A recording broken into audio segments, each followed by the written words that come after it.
Hello बच्चों, स्वागत है आपके अपने यूट्यूब चैनल पे। आज हम आपको क्लास 9th की क्लास है जिसमें से फ्रेंच रिवॉल्यूशन यानी फ्रांस की क्रांति इसके विषय में पढ़ेंगे और इसको बहुत ही बेहद ढंग से समझेंगे। चलिए हम यहाँ फ्रेंच रिवॉल्यूशन की शुरुआत करते हैं और लाइन टू लाइन हम यहाँ पर पढ़ेंगे और साथ को आप यहाँ पर समझाएंगे। देखो, अगर फ्रेंच रिवॉल्यूशन की बात की जाए तो यानी 14 जुलाई 1789 की सुबह, ठीक है, ये पेरिस नगर में आतंक का माहौल था। ठीक है, सम्राट ने सेना को शहर में घुसने का आदेश दे दिया था। अफवाह यह थी कि वह सेना को नागरिकों पर गोलियां चलाने का आदेश देने वाला था। लगभग 7,000 मर्द तथा औरतें टाउन हॉल के सामने इकट्ठा हुए थे और उन्होंने एक जन सेना का गठन करने का निर्माण किया। हथियारों की खोज में वे बहुत से सरकारी भवनों में जबरन प्रवेश कर गए थे।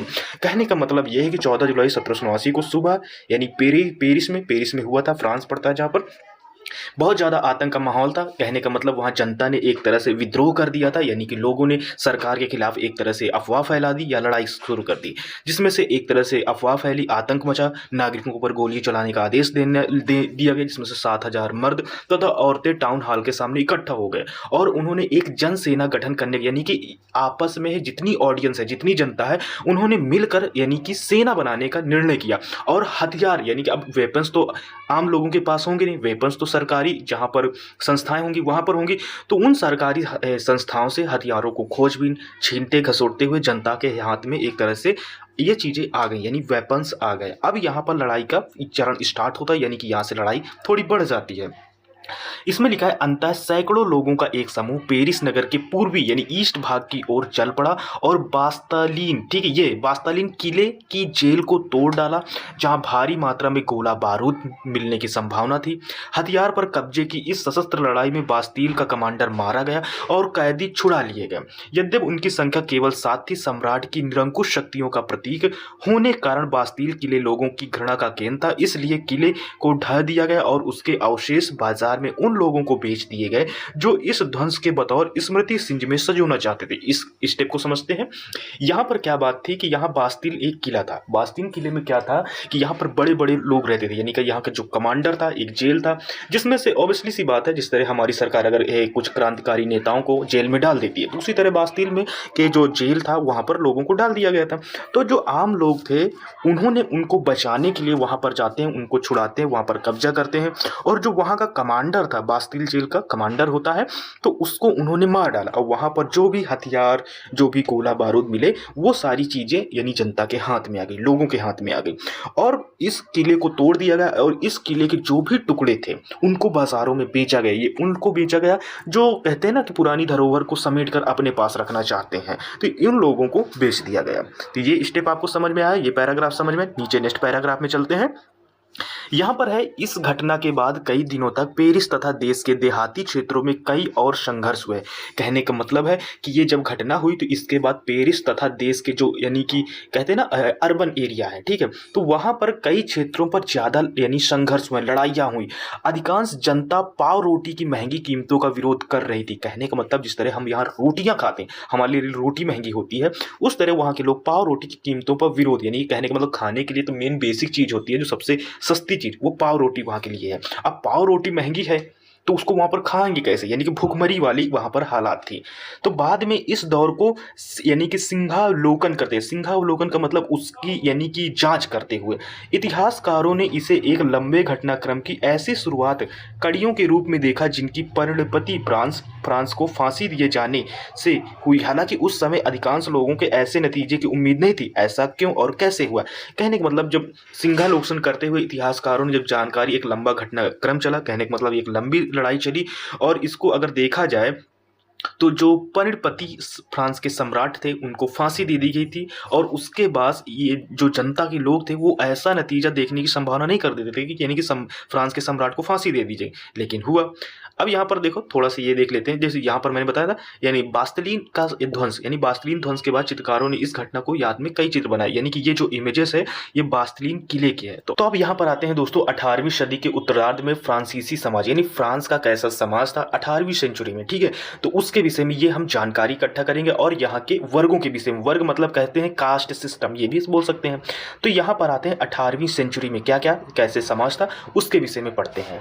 तो सन 1774 1870 में बूर्बो राजवंश का लुईस 14वें, ठीक है, फ्रांस की राजगद्दी पर आसीन हुआ। आसीन का मतलब बैठा।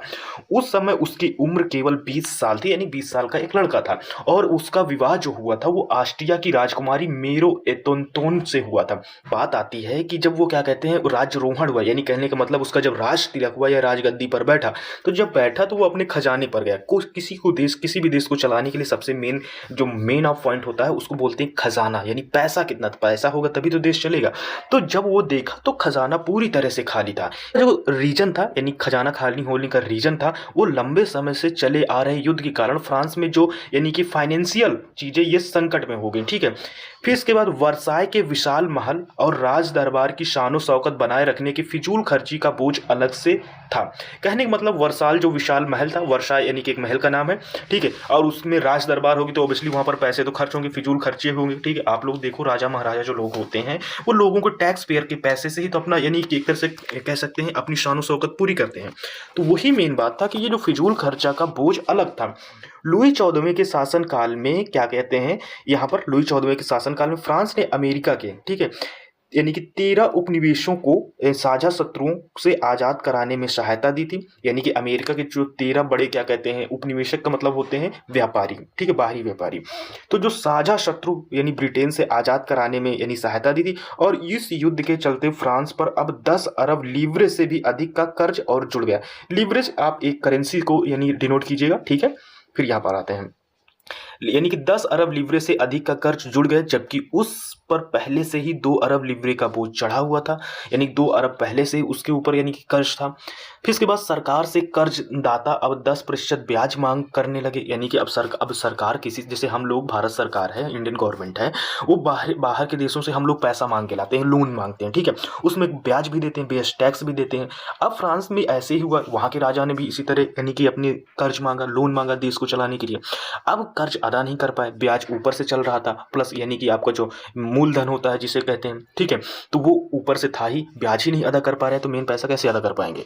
फिर इसके बाद फलस्वरूप फ्रांसीसी सरकार ने अपने बजट का बहुत बड़ा हिस्सा दिनों दिन बढ़ते जा रहे कर्ज को चुकाने पर मजबूर थी, ठीक है, यानी कि अपने कर्ज को नहीं चुका पा रहे थे। अपने नियमित खर्चे जैसे सेना के रख रखाव, राज दरबार के सरकारी कार्यालयों या विश्वविद्यालयों को चलाने के लिए फ्रांसीसी सरकार करों में टैक्स के लिए बाध्य हो गई। यानी अब उसली सी बात है, अब सरकार तो क्या कहते हैं मजदूरी करने जाएगी नहीं, उसका सबसे मेन जो रेवेन्यू होता है वो टैक्स ही होता है, ठीक है। अब यहाँ पर जैसे आप सपोज करो कि जैसे हमारे यहाँ नरेंद्र मोदी प्रधानमंत्री है, अब देश कितना भी कर्ज में चले जाए, नरेंद्र मोदी अब मजदूरी तो करेंगे नहीं और ना ही उनकी मजदूरी से देश का खर्च पूरा होगा, तो उनके पास एक ही ऑप्शन बचता है टैक्स लगाना। अभी तक जैसे हमारे देश में काफी दिन से टैक्स चल रहा है, तो टैक्स ही लग रहा है, तो टैक्स की वजह से ही तो हम अपना कर्ज अदा कर पाएंगे। कहने का मतलब यहाँ का जो सरकार के ऊपर जितना भी कर्ज होगा उसका जो कर्ज अदा करती वो सिर्फ जनता ही अदा करेगी, सरकार का कोई मेंबर उस चीज में इंटरफेयर नहीं करेगा या अदा नहीं कर सकता। तो यहाँ पर यानी टैक्स बातों में हो गई। यह कदम भी यानी नाकाफी था। अब ओबियसली सी बात है, आप किसी के ऊपर कितना भी टैक्स लगा, अगर ज़्यादा टैक्स लगाओगे जनता विद्रोह कर देगी, ठीक है। फिर इसके बाद 18वीं सदी में फ्रांसीसी समाज 3 स्टेट में बढ़ता था। अब यहाँ के सोशलिज्म के विषय, यहाँ के समाज के विषय में केवल तीसरे स्टेट के लोग जनसाधारण ही टैक्स अदा करते थे। ये यहाँ का ये निगेटिव पॉइंट था। कहने का मतलब है जो इलीट क्लास के लोग थे, बड़े लोग थे, वो लोग टैक्स नहीं भरते थे, छोटे लोग टैक्स भरते थे। जैसे हम प्रथम स्टेट यानी फर्स्ट स्टेट यानी फर्स्ट कास्ट, जैसे हमारे यहाँ ब्राह्मण क्षत्रिय वैश्य शूद्र होते हैं, तो वहां पर कास्ट सिस्टम था, लेकिन हमारे यहाँ जाति आधारित था, ठीक है। यहाँ पर क्या कहते हैं अमीर और रईस के स्टेट में डेवलप था। जैसे यहाँ पर आते हैं प्रथम स्टेट में पादरी आते हैं, पंडित आते हैं, ऐसे समझो, ठीक है। कुलीन वर्ग मतलब रईस लोग, ठीक है, राजा महाराजा लोग आते हैं। फिर इसके बाद तीसरे स्टेट में क्या आते थे, यहाँ पर आते थे बड़े व्यवसायी, व्यापारी आते थे, अदालती कर्मचारी आते थे, जज लोग आते थे, बड़े बड़े अधिकारी IAS आते थे, एडवोकेट आते थे ये। फिर इसके बाद ये सारे तीसरे स्टेट के लोग हैं, और इसमें से किसान और कारीगर आते हैं, ठीक है। फिर इसके बाद छोटे किसान, भूमिहीन, मजदूर, नौकर, ये सारी चीज़ आती। तो ये जो तीसरे स्टेट के लोग थे, यानी कि यहाँ के जितने भी सारे लोग थे, यही लोग टैक्स पे करते थे, ठीक है। तो अब यही लोग सिर्फ टैक्स पे करेंगे तो कहाँ होगा, अगर ये 2 लोग भी अपना टैक्स पे करें तो हो सकता है कर्ज अदा हो जाता। चलिए आगे स्टेप में बढ़ते हैं। आप अगर इंग्लिश मीडियम से तो एक बार इंग्लिश से उन बुकों को पढ़ लीजिएगा, आप यहाँ पर हिंदी में हमसे यानी ये क्या कहते हैं सीख लीजिएगा, ठीक है। अब यहाँ पर आते हैं, वर्गों में विभाजित फ्रांसीसी समाज मध्यकालीन सामंती व्यवस्था का अंग था, ठीक है। फिर इसके बाद यहाँ पर क्या आता है, प्राचीन राजतंत्र पद का प्रयोग समानतः सन यानी 1789 से पहले के फ्रांसीसी समाज के संस्थाओं के लिए होता था। कहने का मतलब ये है कि जो यानी ये वर्गों में जो डिवाइजेशन था, ये फ्रांसीसी समाज के अपने मीडियन पीरियड व्यवस्था का अंग था, और प्राचीन यानी कि ये पुराना पद था, एक तरह से पुरानी व्यवस्था चली आ रही थी, और ये 1789 से पहले के फ्रांसीसी समाज की संस्थाओं के लिए होता था। अब चित्र 2 फ्रांसीसी समाज की वर्ग व्यवस्था को दर्शाता है। ये इमेज हमने आपको ऊपर दिखा दिया। पूरी आबादी में लगभग 90% किसान थे, लेकिन जमीन के मालिक किसान की संख्या बहुत कम थी।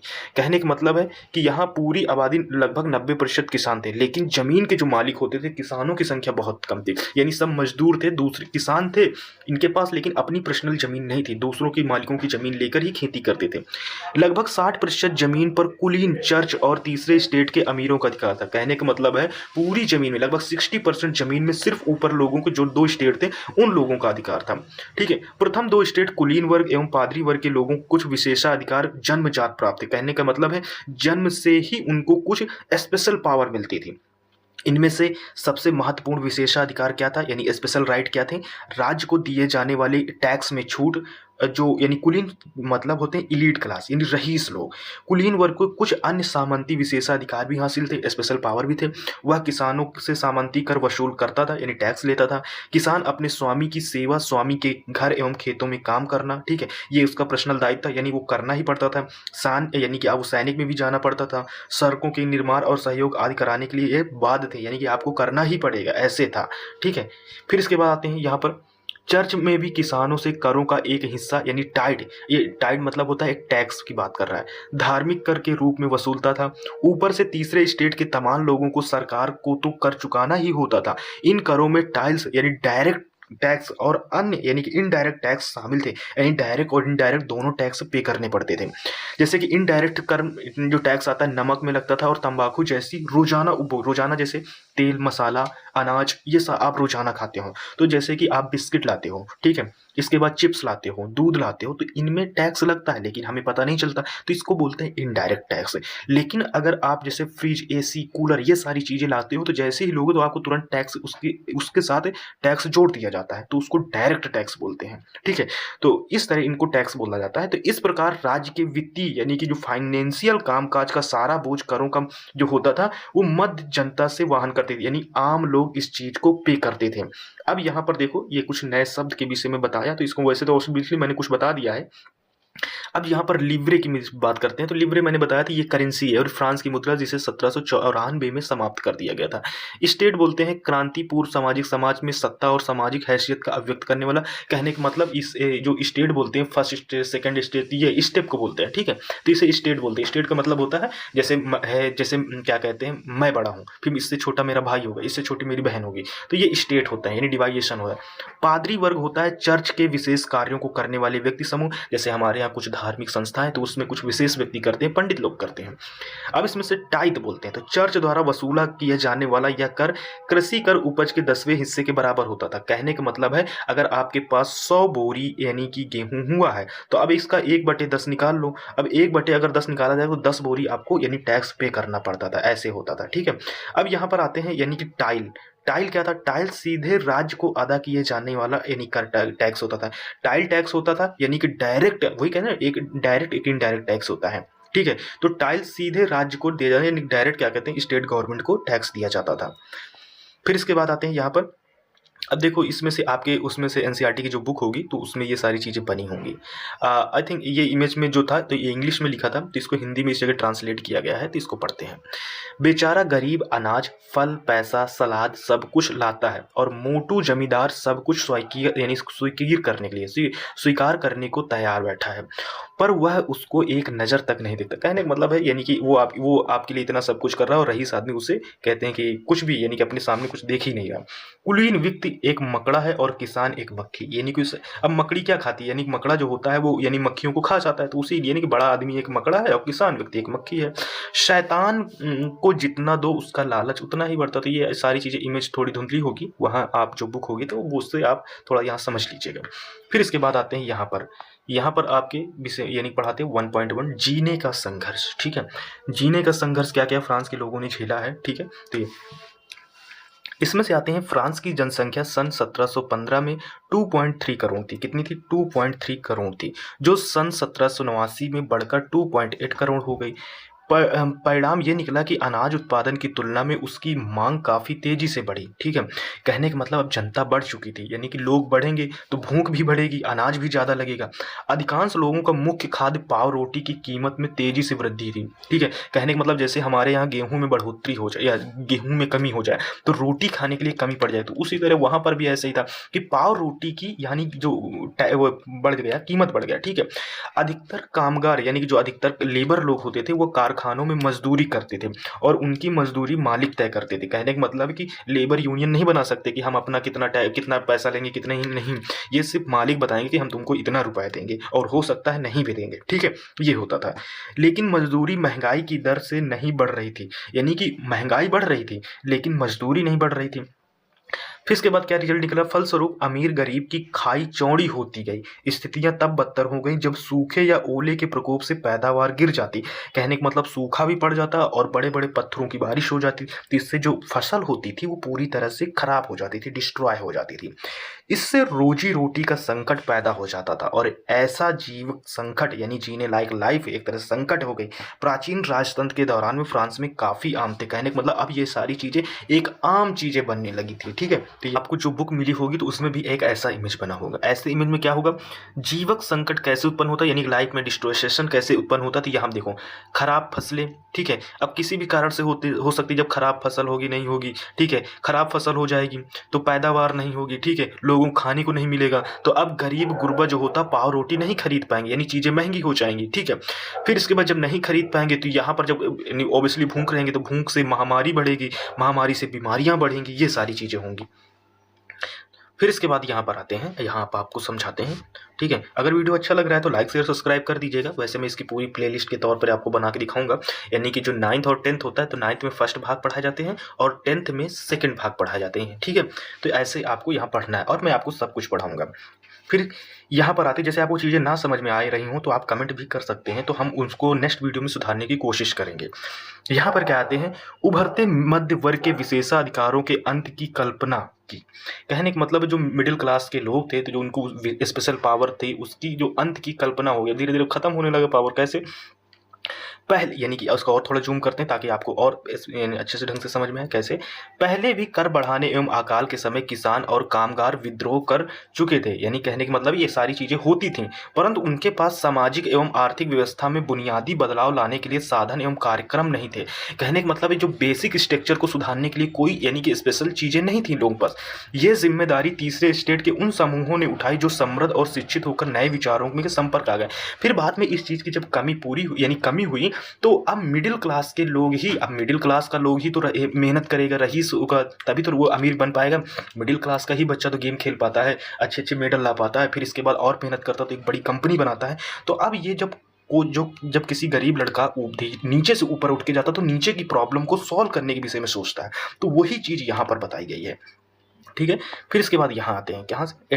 18th सेंचुरी यानी 18वीं सदी में एक नए सामाजिक समूह का उदय हुआ, एक नया समाज बन के आया जिसे मध्य वर्ग कहा गया, जिसे मिडिल क्लास कहा गया और यहीं से मिडिल क्लास नाम भी आया है, जिसने फैलते यानी समुद्र पारी व्यापार, और इन समुद्र पारी मतलब समुद्र के जो उस पार से व्यापार करते हैं, दूसरे देशों से व्यापार करते हैं, और ऊनी तथा रेशमी वस्त्रों के उत्पादन के बल पर संपत्ति अर्जित की थी। कहने का मतलब जो यानी कि रेशमी वस्त्र बेच के समुद्रों पर व्यापार करके जो पैसे आए थे, ऊनी और रेशमी कपड़ों का निर्यात किया जाता था या समाज के समृद्ध लोग उसे खरीद लेते थे, बड़े लोग ही खरीद पाएंगे। तीसरे स्टेट में इन सौदागरों एवं निर्माताओं के अलावा प्रशासनिक सेवा व वकील जैसे पेशेवर लोग भी शामिल थे। कहने का मतलब ये लोग भी आए और ये सभी पढ़े लिखे थे। देखो पढ़ाई का कितना महत्व होता है, अगर पढ़ाई आपके पास है तो ये सारी चीज़ें आप किसी भी देश को कुछ भी बदल सकते हो, कहने का मतलब। ठीक है, लेकिन जब कोई अनपढ़ गवार जब शासन में बैठता है तो उसको इन सारी चीज़ों का सेंस नहीं होता और वो ये सारी चीज़ें नहीं समझ पाता। ठीक है, ठीक है, हर चीज़ में लड़ाई को लाना, धर्म को लाना, ये कहीं ना कहीं हमारे अंदर एक नेगेटिव सेंस लाता है। लेकिन जब पढ़ा लिखा व्यक्ति होता है वो समझदार होता है, इसीलिए कहते हैं ना कि भाई वो पढ़ा लिखा है और समझदार है। ठीक है, तो ये सभी पढ़े लिखे थे, तो यही लाइन आपको समझना। और इनका मानना था कि समाज के किसी भी समूह के पास यानी कि जन्म विशेषाधिकार होने चाहिए। ठीक है, यानी कि समूह के कोई भी अगर बच्चा पैदा हो उसके पास स्पेशल राइट होने नहीं चाहिए। किसी भी व्यक्ति की सामाजिक हैसियत का आधार उसकी योग्यता होनी चाहिए। कहने का मतलब जिसके पास टैलेंट होगा वही होगा। कहने का मतलब राजा का बेटा राजा नहीं बनेगा। ठीक है, जो उसके योग्य होगा वही बनेगा। स्वतंत्रता, समान नियमों तथा समान अवसरों के विचार पर आधारित समाज की यह परिकल्पना जॉन लॉक, ठीक है याद रखिए जगह कौन सा, यानी कि जो परिकल्पना की गई थी, यानी कि सोचा गया था, जॉन लॉक और जियो जॉक के रूसो जैसे दार्शनिक ने प्रस्तुत की थी। ये जो थिंक आए थे ये रूसो और दार्शनिक से लिए गए थे। अपने यानी two treatise of government, Locke ने राजा के दैवी और निरंकुश अधिकारों के सिद्धांत का खंडन किया। मतलब कुछ राजा होते थे पहले अपने आप को भगवान का अंश मानते थे। ठीक है, तो इससे जो अनपढ़ लोग होते थे वो उन्हें भगवान का अंश मान के उनकी पूजा करते थे, और जितना टैक्स लगा देते थे लोग भरते थे, ये क्योंकि भगवान टैक्स लगा रहा, ऐसे होता था। पर ये सारी चीज़ों का खंडन करने का मतलब उनको तोड़ा गया। रूसो जैसे बड़े बड़े लोगों, विद्वानों ने इस चीज़ को लोगों के सामने प्रूव किया कि ऐसा कुछ नहीं होता। जो हम हैं वही वो भी है, जो वो इंसान है वही हम भी इंसान है, कोई स्पेशल पावर लेके नहीं पैदा हुआ है। रूसो ने इस विचार को आगे बढ़ाते हुए जनता और उसके प्रतिनिधियों मतलब उसके जो लोग होते हैं के बीच एक सामाजिक अनुबंध पर आधारित सरकार का प्रस्ताव रखा। ठीक है, जिसे मॉन्टेस्क्यू ने the spirit of the laws नामक यानी कि एक बुक में सरकार के अंदर विधायिका, कार्यपालिका और न्यायपालिका जो जुडिशरी बोलते हैं, ठीक है, कार्यपालिका, इसको इंग्लिश में आई थिंक अभी मुझे याद नहीं, लेकिन मुझे याद है, मालूम है, बता दूंगा चलो। ठीक है, इसको लेजिस्लेचर और लेजिस्लेटिव, ठीक है, लेजिस्लेटिव और लेजिस्लेचर बोलते हैं, ठीक है, के बीच सत्ता विभाजन की बात कही। जब संयुक्त राज्य अमेरिका में 13 उपनिवेश यानी 13 जो व्यापारियों ने ब्रिटेन से खुद को आज़ाद घोषित कर दिया तो वहाँ इस मॉडल की सरकार बनी। ठीक है, यानी कि अमेरिका में जो 13 व्यापारी थे वो उन्होंने पहले ब्रिटेन था पूरी दुनिया में राज करता था, यानी ब्रिटेन का सूरज कहीं नहीं डूबता था, कहने का मतलब ये था। तो वहाँ जो अमेरिका के 13 व्यापारियों थे वो अमेरिका को यानी कि ब्रिटेन से खुद को आज़ाद घोषित कर दिया, और ये जो मॉडल निकल के आया है जो वहीं से बना। अब फ्रांस के राजनीतिक चिंतक, जो फ्रांस के जो क्या कहते हैं पॉलिटिकल जो थिंकर होते हैं, पॉलिटिकल थिंकरों के लिए अमेरिका संविधान और उनमें से दी गई व्यक्तिगत अधिकारों की गारंटी प्रेरणा को एक महत्वपूर्ण स्रोत थी। कहने का मतलब जो फ्रांस के यानी कि जो सोचने वाले व्यक्ति थे, जो पॉलिटिकल थिंकर थे, वो उन्हें यहाँ से एक सोर्स मिल जाता है कि भाई ऐसा मॉडल होना चाहिए किसी देश में। फिर इसके बाद दार्शनिकों मतलब राइटर जो होते हैं, दार्शनिकों ने इन विचारों पर काफ़ी हाउसों व सैलान की गोष्ठियों में गर्मा गर्म बहस करती हुई और पुस्तकों एवं अखबारों के माध्यम से इनका व्यापक प्रचार प्रसार हुआ। पुस्तकों एवं अखबारों के लोगों के बीच जोर से पढ़ा जाता ताकि अनपढ़ भी उन्हें समझ सकें। कहने का मतलब जो बुक्स होती हैं, अब बुक्स में कोई भी खबर पहले, जैसे हमारे भारत में हिंदू और मुस्लिम लेकर एक बहुत बड़ा विवाद बन जाता है, ठीक है, धर्म को लेकर एक बहुत बड़ा विवाद बन जाता है। अब जो अनपढ़ लोग हैं, अब उनको वो चीज़ नहीं समझ में आ रही, तो ऑब्वियसली जैसे मैं अब पढ़ रहा हूँ, ठीक है, मेरे बगल में कोई बैठा व्यक्ति अनपढ़ हो तो वो उनको मैं इसी वजह से समझा रहा हूँ कि वो यानी कि मेरी बातों को इन बुक में क्या लिखा उस चीज़ को समझ सके, समाज कैसा था उसको समझ सके, सरकार कैसी इसको समझ सके। तो अनपढ़ लोगों के बीच में जोर जोर से ये चीज़ें पढ़ी जाती ताकि उन्हें समझ आ सके। ठीक है, इसी समय लुईस 14वें द्वारा राज्य के खर्चों को पूरा करने के लिए फिर से क्या लगाया, टैक्स लगाया। और यही भाई साहब जब गलती कर दी और यहीं से इस चीज़ का क्या हो गया, खंडन हो गया। लगाए जाने की खबर से विशेषाधिकार वाली व्यवस्था के विरुद्ध क्या भड़क उठा, गुस्सा, यानी कि जनता को भड़का दिया गया। और जब जनता भड़कती है तब आप कुछ नहीं कर पाते। ठीक है, कोई भी सरकार कुछ नहीं कर पाएगी। यहाँ पर आते हैं क्या, प्राचीन राजतंत्र में हुए अनुभवों का वृत्तांत, यानी क्या है, आगे चलकर क्रांतिकारी राजनीतिक में सक्रिय होने वाले जॉर्ज तंत्र वही पहले वाले राजा ने अपनी पढ़ाई पूरी होने के बाद समय को याद करते हुए सन 1793 में अपने एक मित्र को एक पत्र लिखा। ठीक है, उसमें क्या लिखा, मैं प्लेसिस के आवासीय कॉलेज में था, वहाँ मुझे कई महत्वपूर्ण लोगों को सन्निध मिला। ठीक है, यानी कि असन्निध हालत में मिले। पढ़ाई पूरी होने के बाद बेकारी के दिनों में नौकरी की तलाश में जुट गया। पेरिस के न्यायालय में नौकरी मिलनी असंभव थी। सेना में नौकरी का विकल्प मेरे लिए नहीं था क्योंकि मैं तो जन्मजात कुलीन था ही नहीं। ठीक है, यानी कहने का मतलब मैं जन्म से बड़ा बड़ा बड़े रईस घर में नहीं पैदा हुआ था और ना ही मेरा कोई संरक्षक था। चर्च भी मुझसे यानी सहारा नहीं दे सका, मैं कोई ओहदा भी नहीं खरीद सका, इस स्थिति में नहीं था, ठीक है, यानी कोई मैं पावर भी नहीं खरीद सकता था क्योंकि मेरी जेब में एक सू यानी फ्रांसीसी पैसा तक नहीं था। पुराने दोस्तों ने भी मोल लिया था। व्यवस्था ने हमें पढ़ा लिखा तो दिया था लेकिन हमारी प्रतिभा के इस्तेमाल के अवसर उपलब्ध नहीं कराए थे। कहने का मतलब जिस तरह यानी कि सरकार आपको पढ़ा लिखा देती है, ठीक है, पढ़ाने लिखाने के बाद आपको क्या नहीं देती, नौकरी नहीं दे पाती, इसी चीज़ का उसमें से बताया गया है। यानी कि अर्थात यंग नामक एक अंग्रेज ने सन 1787 से 89 के दौरान फ्रांस की यात्रा के दौरे पर अपनी यात्रा का विस्तृत वृंत लिखा। कहने का मतलब एक अंग्रेज थे जो यानी कि फ्रांस जाते हैं और वहां पर अपनी एक छोटी सी स्टोरी लाइन लिखते हैं। क्या लिखते हैं?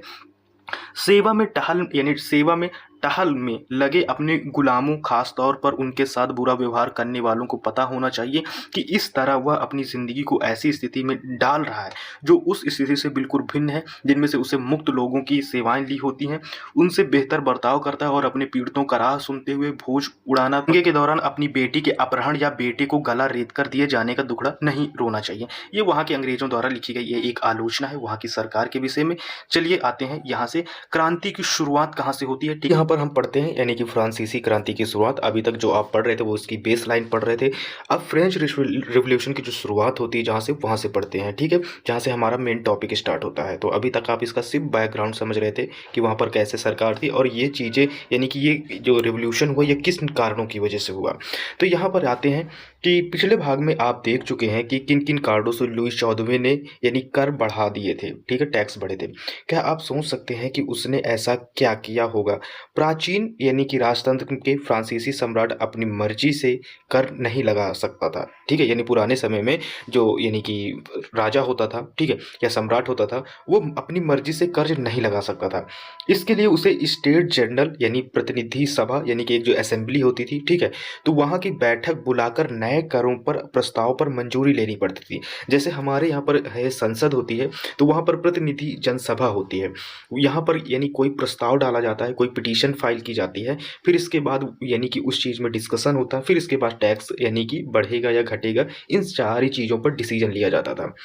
स्टेट जनरल ने एक राजनीतिक संस्था थी जिसमें से 3 स्टेट अपने अपने प्रतिनिधि भेजते थे, अपने अपने मेंबर भेजते थे, लेकिन सम्राट ही यह निर्णय करता था कि इस संस्था की बैठक कब बुलाई जाएगी और इसकी अंतिम बैठक सन यानी कि 1614 में बुलाई गई थी, ठीक है। फिर यहाँ पर आते हैं, फ्रांसीसी सम्राट लुई 14वें ने 5 मई 1789 को नए करों का प्रस्ताव के अनुमोदन के लिए स्टेट जनरल की बैठक को बुलाया। फिर इसने प्रतिनिधियों की मेजबानी के लिए वर्साय के एक आलीशान भवन को सजाया गया। सोचो यानी कि पूरा देश कर्ज में डूबा हुआ था, फिर भी इसने वर्साय को बहुत ज़्यादा बढ़िया बेहतरीन तरीके से सजाया गया, ठीक है, यानी खर्चा खूब किया गया। और दूसरे स्टेट ने इस बैठक में अपने अपने 300 प्रतिनिधि भेजे। आप सोचो ऐसे करके 300 प्रतिनिधि भेजे होंगे तो न जाने कितने लोग इकट्ठा हुए होंगे, उनका खर्चा भी कितना आया होगा, ठीक है। आमने सामने की कतारों में बिठाए गए तीसरे स्टेट के 600 से प्रतिनिधि उनके पीछे खड़े किए गए। तीसरे स्टेट का प्रतिनिधित्व इसकी अपेक्षाकृत समृद्ध एवं शिक्षित वर्ग कर रहे थे, किसान, औरतें, कारीगर और सभा थी, ठीक है। फिर इसके बाद ऊपर आते हैं, यहाँ पर क्या है, यानी प्रवेश में वर्जित था, यानी किसान, कारीगर, औरतें एवं इनमें से जो सभा थे इनमें से नहीं एंटर यानी कि इनमें पार्टिसिपेट नहीं कर सकते थे। यानी कि जो तीसरे स्टेट के लोग थे, जो लोग कर्ज देते थे, वो इस पार्टिसिपेट यहाँ पर नहीं कर सकते थे। फिर भी लगभग 40,000 पत्रों के माध्यम से उनकी शिकायतें एवं मांगों की सूची बनाई गई। फिर भी लगभग ये 40,000 यानी कि लेटरों की मदद से क्या क्या आम लोगों की शिकायतें होती है उनके जरिए यहाँ पर इन चीज़ों को पहुँचाया गया, जिससे प्रतिनिधि अपने साथ लेकर आए थे। स्टेट जनरल के नियमों के अनुसार प्रत्येक वर्ग को एक मत देने का अधिकार था, यानी एक व्यक्ति एक वोट दे सकता था। इस बार लुई 14वें ने, ठीक है, इस प्रथा का पालन करने के लिए दृढ़ प्रतिज्ञ था, परंतु तीसरे वर्ग के प्रतिनिधियों ने मांग रखी कि अब की बार पूरी सभा द्वारा मतदान कराया जाना चाहिए, जिसमें से प्रत्येक सदस्य को एक मत देने का अधिकार होगा। यह एक लोकतांत्रिक सिद्धांत था जिसे मिसाल के तौर पर रूसो ने अपनी पुस्तक द सोशल कॉन्ट्रैक्ट में प्रस्तुत किया था। यानी कि जिस तरह हमारा अधिकार होता है अपने भारत के, अगर इसमें देखा देखा जाए, ठीक है। कॉन्स्टिट्यूशन में तो एक व्यक्ति एक वोट दे सकता है, तो उसी तरह रूसो था। रूसो, अगर आपको डाउट हो कि रूसो कौन है, तो रूसो एक क्या कहते हैं, वो दार्शनिक था, ठीक है। दार्शनिक का मतलब कहते हैं कि राइटर था, एक सोच विचारक था, जो दूर की चीज़ें सोचते हैं, जो राइटर होते हैं, बुक लिखते हैं। तो ऐसे लोग, जैसे हमारे यहाँ शशि थरूर है, ठीक है, जो बड़े बड़े लोग होते हैं, अपनी क्या बात रखते हैं, उनकी क्या आइडियोलॉजी है, तो ये उन चीज़ों की यानी कि उन्होंने, जैसे रूसो आइडियोलॉजी थी रूसो की, तो उसने अपनी बुक में लिखा था, ठीक है, अपनी पुस्तक द सोशल कॉन्ट्रैक्ट में ये चीज़ लिखी थी। फिर इसके बाद आते हैं अपने पॉइंट पर। जब सम्राट ने इस प्रस्ताव को अस्वीकार कर दिया, तो तीसरे स्टेट के प्रतिनिधियों ने विरोध जताते हुए सभा से बाहर चले गए। यानी कि सम्राट ने इनकी बातों से मानने से इनकार कर दिया, तब जाकर ये यानी कि जो तीसरे लोग थे सभा से यानी कि विरोध करते हुए, नारेबाजी करते हुए वहां से बाहर निकल आए। तीसरे स्टेट के प्रतिनिधियों ने खुद को संपूर्ण फ्रांसीसी राष्ट्र का प्रवक्ता मानते थे, ठीक है। 20 जून को ये प्रतिनिधि वायसराय के इंडोर टेनिस कोर्ट में जमा हुए और उन्होंने अपने आप को नेशनल असेंबली घोषित कर दिया और शपथ ली कि जब तक सम्राट की शक्तियों को कम करने वाला संविधान तैयार नहीं किया जाएगा, तब तक असेंबली भंग नहीं होगी। और उनका जो नेतृत्व था, ठीक है, मिराबियो और आबे सीए ने किया। मिराबियो का जन्म कुलीन परिवार में हुआ था, लेकिन वह सामंती विशेषाधिकार वाले समाज को खत्म करने की जरूरत से सहमत था। कहने का मतलब है, जो मिराबतो था, यानी जो इन लोगों का लीडर था, गरीब लोगों का, तीसरे स्टेट के लोगों का, ऑब्वियसली सी बात है कि वो एक रईस खानदान में पैदा हुए थे, ठीक है। लेकिन क्या कहते हैं, जिसकी जो सोच थी, जो सामंती विचार वालों समाज को खत्म करने की थी, जो शासन करते हैं बड़े लोग हैं, तो उनके जो विशेषाधिकार है उनको कम करने में ये सहमत था। उसने एक पत्रिका निकाली, वर्साय में जुटी भीड़ के समझ जोरदार भाषण भी दिया। इसमें से आबे सीए मूलतः पादरी था। उसने तीसरे स्टेट क्या है शीर्षक में अत्यंत प्रभावशाली प्रचार पुस्तक है, यानी कि पैम्पलेट भी लिखा है। अपनी पुस्तक कौन सी लिखता है, तो पैम्पलेट लिखता है। ये बहुत इंपॉर्टेंट है, आप इसको थोड़ा ध्यान रखिएगा, पैम्पलेट। अब यहाँ पर देखो, एक छोटा सा टेनिस कोर्ट में शपथ ले रहे हैं, यहाँ से भीड़ के आम लोग हैं, ठीक है। इसमें से जॉक लुई ड्यूविट द्वारा बनाया गया है। शुरुआती रेखांक में यह तस्वीर नेशनल असेंबली में लगाई जानी है, और ये जो इमेजेस है, इसकी जो बोली लगी थी बहुत ज़्यादा महंगी लगी थी। तो ये बहुत पुरानी पेंटिंग है, तो ये आप देख चुके हैं। चलिए आगे बढ़ते हैं। आगे क्या है, जिस वक्त नेशनल असेंबली संविधान का प्रारूप तैयार करने में व्यस्त थी, पूरी फ्रांस आंदोलित हो रही थी। कहने का मतलब, जिस समय हमारा कॉन्स्टिट्यूशन उन लोगों का बन रहा था, तो उतनी समय पूरा फ्रांस यानी कि आंदोलन चल रहा था। जिस तरह हमारे अंग्रेजों के खिलाफ आंदोलन चल रहा था, ठीक है, इसमें से असहयोग आंदोलन जैसे था, पूरे देश में चल रहा था, उसी तरह पूरा फ्रांस यानी कि आंदोलन से जकड़ा हुआ था। अब इसमें से कड़ाके की ठंड के कारण फसल यानी कि मारी गई। ऑब्वियसली इस कड़ाके की ठंड में कौन सी फसल होगी, कोई फसल नहीं होगी। और पाव रोटी की कीमतें आसमान छू रहे थे। बेकरी मालिक स्थिति का फायदा उठाते हुए जमाखोरी में जुटे थे। कहने का मतलब, जो बेकरी की दुकानें होती है, जहाँ से आप ब्रेड खरीदते हो, पाव रोटी बनती है, तो वहाँ के जो मालिक थे वो उसको जानबूझकर और ज़्यादा कीमतों में बेचते थे और पैसा इकट्ठा करते थे।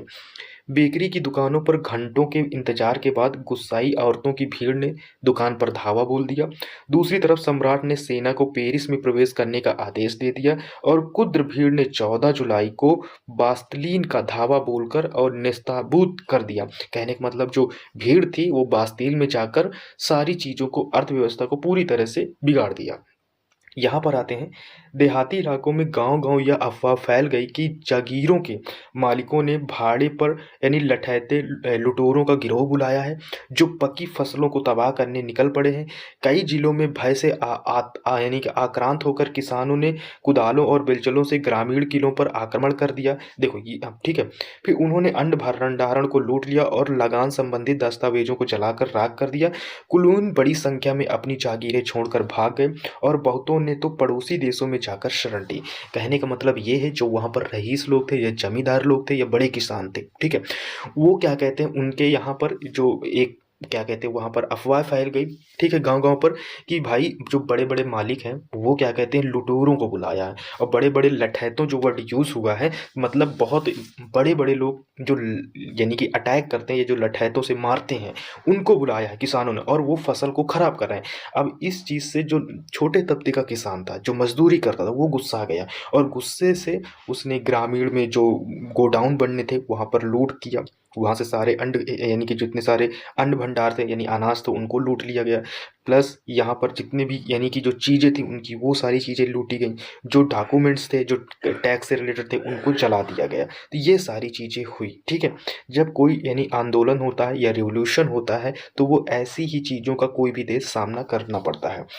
अब अपनी विद्रोही प्रजा की शक्ति का अनुमान करके लुई 14वें ने अंततः नेशनल असेंबली को मान्यता दे दी। यानी कि नेशनल असेंबली जो लोगों छोटे-छोटे लोगों ने जो मिलकर ये असेंबली बनाई थी, उसको यानी कि राजा ने अनुमति दे दी कि हाँ भाई अब तुम क्या बना सकते हो, कानून बना सकते हो। और यह भी मान लिया कि उसकी सत्ता पर अब से संविधान का अंकुश होगा। कहने का मतलब जो संविधान का ही पूरा अधिकार होगा, अब राजा का अधिकार नहीं होगा। 4 अगस्त 1789 की रात को असेंबली ने करों, कर्तव्यों, बंधनों वाली सामंती व्यवस्था के उन्मूलन का आदेश पारित किया। पादरी वर्ग के लोगों को भी अपने विशेषाधिकारों को छोड़ देने के लिए विवश किया गया। यानी कि जो बड़े-बड़े पंडित थे या पादरी थे, ठीक है? मैं पंडित वर्ड इस वजह से यूज़ करता हूँ ताकि आप रिलेट कर सकें। वहाँ पंडित नहीं थे, वहाँ पर पादरी होते हैं, चर्च में पादरी होता है, ठीक है? जो बड़े-बड़े पादरी थे, ठीक है? धार्मिक लोग थे, तो इनसे जो स्पेशल पावर इनको मिलती थी उस चीज़ को यानी छोड़ देने के लिए एक तरह से प्रेशराइज़ किया गया, यानी प्रेशर डाला गया। धार्मिक कर समाप्त कर दिया गया और चर्च के स्वामित्व वाली भूमि जब्त के लिए यानी जो चर्च में बड़ी-बड़ी लैंड पड़े रहते थे उनको जब्त किया। इस प्रकार कम से कम 20 अरब लिवरे की संपत्ति सरकार के हाथों में आ गई। कहने का मतलब जो 20 अरब से ज़्यादा की लिवरे की संपत्ति थी वो धीरे-धीरे यहाँ पर आ गई। अभी थोड़ा-सा मैप है, अगर आप इसको देखें तो ये पूरी यानी कि फ्रांस रिवॉल्यूशन की क्रांति है और आप यहाँ पर सारी चीज़ों को देख सकते हैं जहाँ पर ये वर्ड लिखे हुए हैं तो उन जगहों के नाम है, ठीक है। भय की लहर दिखाता है जहाँ पर ग्रीन-ग्रीन दिखता है, तो ये सारी चीज़ें कहाँ-कहाँ पर यानी कि अटैक्स हुए, तो ये ग्रीन वाला सारा पोर्शन है। फिर इसमें आते हैं कैसे हमारा यहाँ संविधान उन लोगों ने तैयार किया। तो आप देखो वर्ल्ड हिस्ट्री पढ़ रहे हो थोड़ा बहुत तो यानी कि अब दूसरे देश की चीज़ें आप पढ़ेंगे तो कहीं न कहीं तो कन्फ्यूज़न होगा। लेकिन इसको आप बहुत ध्यान से बस सुनते रहिएगा, आपको यहाँ पर कोई डाउट नहीं होगा। बस सुनते रहिएगा, आपको समझ में आ जाएगा। फ्रांस के संवैधानिक राजतंत्र बन गया। कैसे बना? देखो, नेशनल असेंबली ने 1791 में संविधान का प्रारूप यानी कि पूरा उसका खाका तैयार कर लिया और इसका मुख्य उद्देश्य था कि सम्राट की शक्तियों को सीमित करना, यानी कि राजा की शक्तियों को कंट्रोल करना। एक व्यक्ति के हाथों में केंद्रित होने के बजाय अब इन शक्तियों को विभिन्न-विभिन्न संस्थाएँ, विधायिका, कार्यपालिका और न्यायपालिका, ठीक है? लेजिस्लेचर क्या कहते हैं इसमें से जुडिशरी, ये सारी चीज़ों को विभाजित अलग-अलग बाँट दिया गया, हस्तांतरित कर दिया गया। इस प्रकार फ्रांस में असंवैधानिक राजतंत्र की नींव पड़ी, ठीक है? एक संवैधानिक तरह से एक कॉन्स्टिट्यूशनल राजतंत्र की नींव पड़ी, जो इमेज में दिखाता है कि नई राजनीतिक व्यवस्था कैसे काम करती थी। इसको इमेज देखते हैं और आपको समझाते हैं। यहाँ पर ये देखिए, ये जुडिशरी है, ठीक है? जुडिशरी में है, इसमें से वोट देते हैं, कौन देते हैं? सक्रिय नागरिक, मताधिकार प्राप्त लोग, 28 करोड़ लोग लगभग, इसमें से जुडिशरी जो न्यायपालिका उसको चुना जाता है और यही लोग वोट देते हैं, ठीक है? कार्यपालिका जो सम्राट बनेगा और यही लोग मंत्री को नियुक्त करते हैं, यानी कि विधायिका नेशनल असेंबली होती है, ठीक है? 745 सदस्य थे और निर्वाचक वोट यानी कि ये जो पुरुष होते थे वो चुनते थे, ठीक है? ये सारी चीज़ें ये यानी कि वोट से पहले निर्वाचक पुरुष चुन जाते थे, फिर वो निर्वाचक जो इलेक्ट होते थे ये व्यक्ति जो 50,000 वो नेशनल असेंबली को कंट्रोल करते थे जिसमें 745 सदस्य बनते थे। 745 सदस्य इन मंत्री और इन सम्राटों को कंट्रोल करते थे। तो कहीं न कहीं पावर अब बढ़ चुकी थी। यहाँ पर आते हैं, ये एक्टिव यानी क्या कहते हैं जो वोटर्स थे और ये डीएक्टिव यानी कि क्या कहते हैं वोटर थे। तो इनके विषय में देखो, ये मताधिकार प्राप्त नहीं, लगभग 30 लाख पुरुष, महिलाओं और बच्चों और 25 वर्ष से कम उम्र के व्यक्तियों को मताधिकार प्राप्त नहीं था, यानी 25 साल से कम उम्र के लोगों को यहाँ पर क्या कहते हैं वोट करने का अधिकार नहीं था। फिर इसके बाद यहाँ पर आते हैं, सन 1791 में संविधान ने कानून बनाने का अधिकार नेशनल असेंबली को सौंप दिया गया। नेशनल असेंबली अप्रत्यक्ष रूप से चुनी जाती थी। सर्वप्रथम नागरिक एक निर्वाचक समूह का चुनाव करते थे जो पुनः असेंबली के सदस्यों को चुनते थे। सभी नागरिकों को मतदान का अधिकार नहीं था।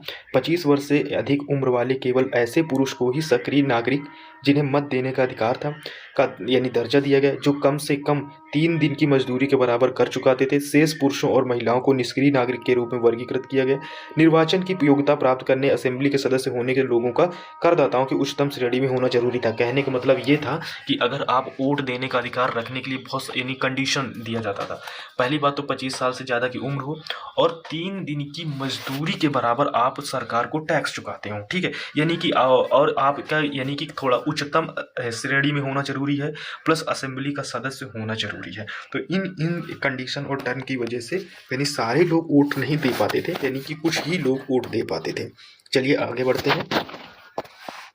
ये है पेंटिंग जो कॉन्स्टिट्यूशन की इमेज है, ठीक है। पुरुष और नागरिक अधिकार घोषणा पर 1790 में ले बारिया द्वारा बनाया गया चित्र है। दाईं ओर से आकृति फ्रांस और बाईं ओर से कानून को निरूपित करती है। तो यहाँ पर ये यानी कि कॉन्स्टिट्यूशन है, ठीक है। ये घोषणा पत्र है, ये यहाँ पर कैसे कैसे सारी चीज़ों को दिया गया है। चलो इनको भी हम आपको पढ़ के दिखा देते हैं और ये समझा देते हैं, ठीक है। यहाँ पर क्या क्या सारी चीज़ें हैं। तो सबसे पहले हम आपको ये थोड़ा सा नीचे का ये लाइन पढ़ देते हैं, ये इंपॉर्टेंट है।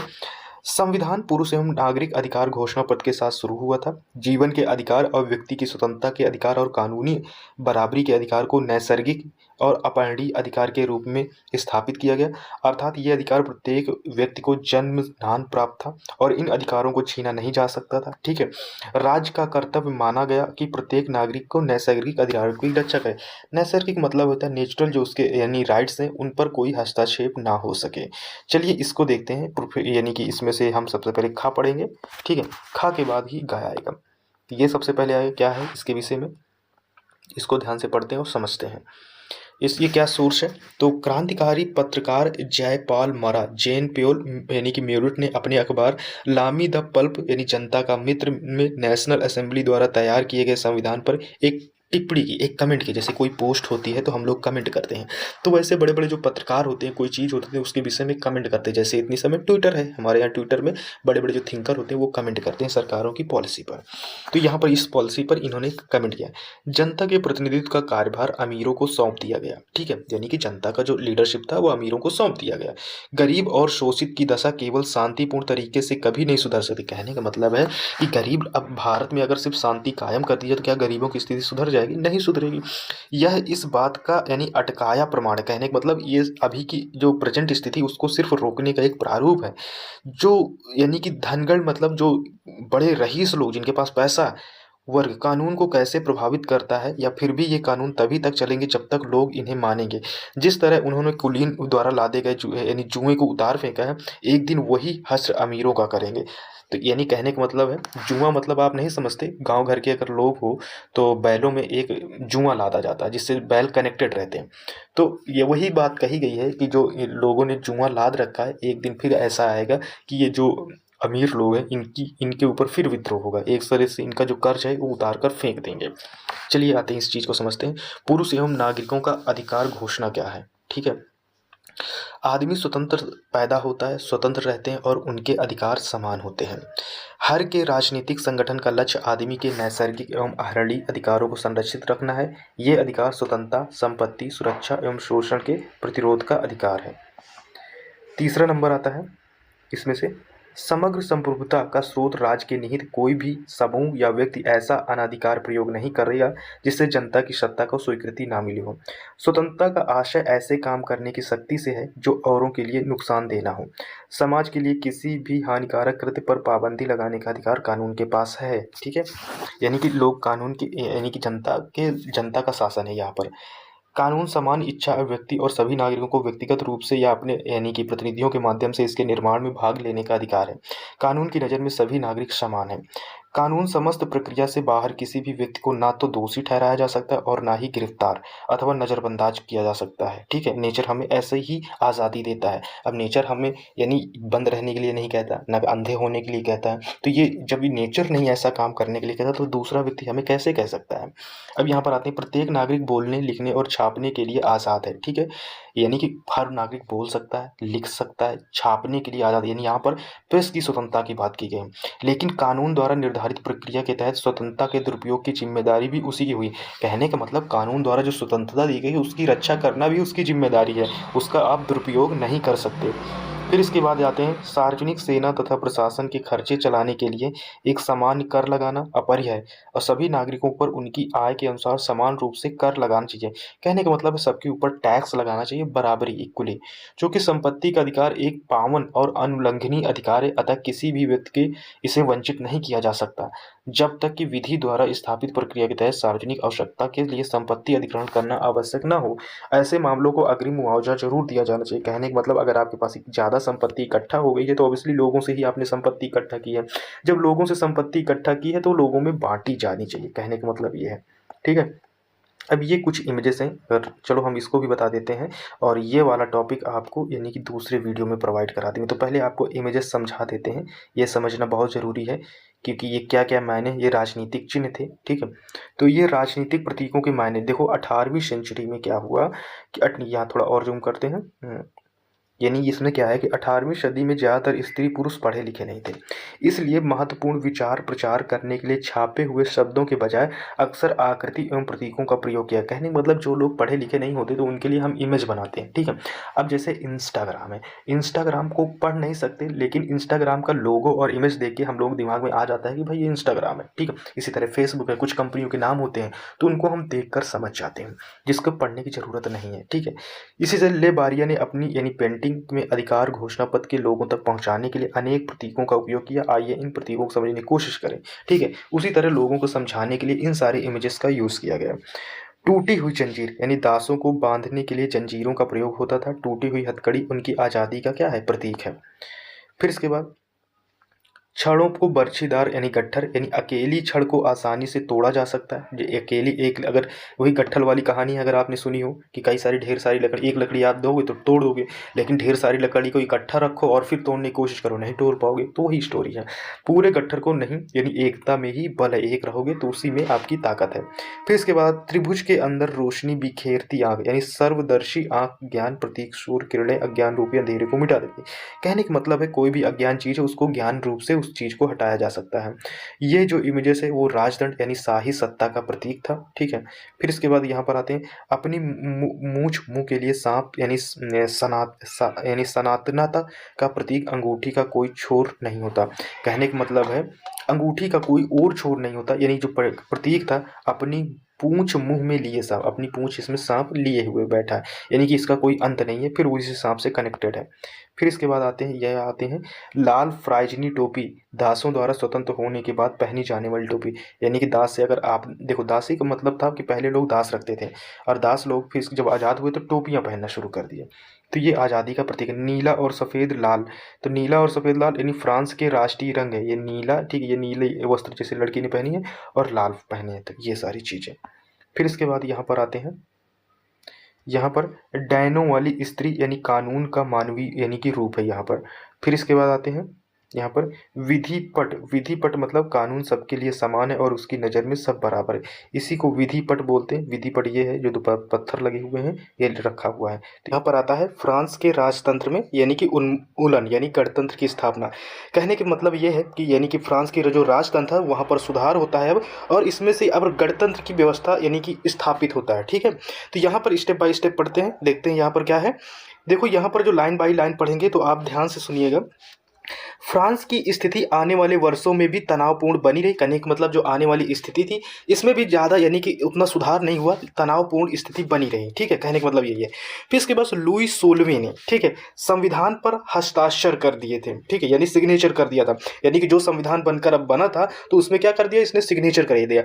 परंतु प्रशा के राजा, प्रशा एक देश है, प्रशा की जगह का नाम है, तो वहाँ के एक राजा से उसकी गुप्त वार्ता चल रही, कहने का मतलब चुपचाप तरीके से बातचीत चल रही थी। फ्रांस की घटनाओं से अन्य पड़ोसी देशों के शासक भी चिंतित थे। कहने का मतलब जिस तरह फ्रांस में क्रांतियां हो रही थी, जनता बगावत कर रही थी, इसी तरह आसपास के यानी कि जो राजा लोग थे वो घबरा गए कि कहीं ऐसी बगावत हमारे यहाँ ना हो जाए, ठीक है। तो इसको ऐसे समझेंगे। फिर इसके बाद आता है यहाँ पर, इसलिए 1789 की गर्मियों के बाद होने वाली ऐसी घटनाओं को नियंत्रित करने के लिए इन शासकों ने सेना भेजने की योजना बना ली।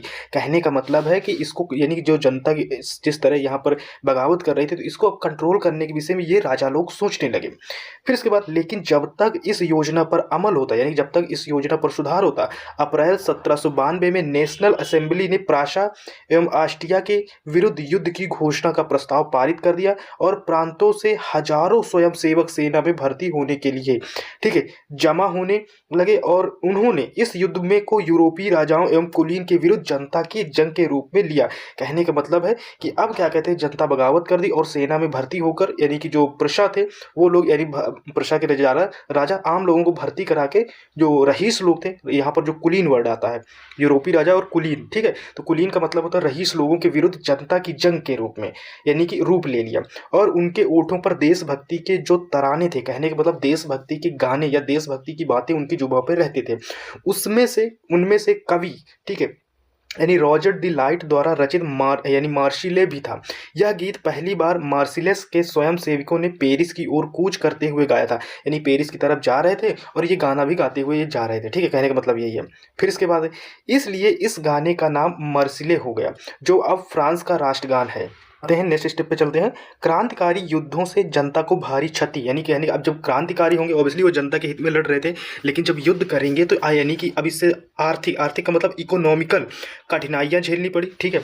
और पुरुषों के मोर्चे पर चले जाने के बाद घर परिवार और रोजी रोटी की जिम्मेदारी औरतों के कंधों पर आ पड़ी। कहने का मतलब है जब देश का जवान यानी लड़ने के लिए जाएगा तो घर की जिम्मेदारियां संभालने के लिए कौन होगा, ठीक है, तो वो सारी जिम्मेदारी लेडीजों पर, औरतों पर आ गई।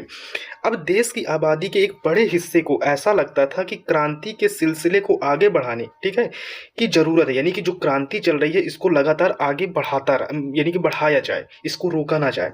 फिर इसके बाद यहाँ पर आते हैं क्रांति को यानी कि आगे क्रांति के सिलसिले को आगे बढ़ाने की जरूरत है, क्योंकि 1791 के संविधान से सिर्फ अमीरों को ही राजनीतिक अधिकार प्राप्त हुए थे। कहने का मतलब जो इन लोगों ने संविधान बनाया था वो सिर्फ अमीरों के फेवर में था, यानी कि अमीरों को उससे कोई लाभ, यानी अमीरों को उससे लाभ मिले और जनता को इस चीज़ का पता भी ना चले। तो ऐसा संविधान इन्होंने बनाकर रेडी कर रखा था।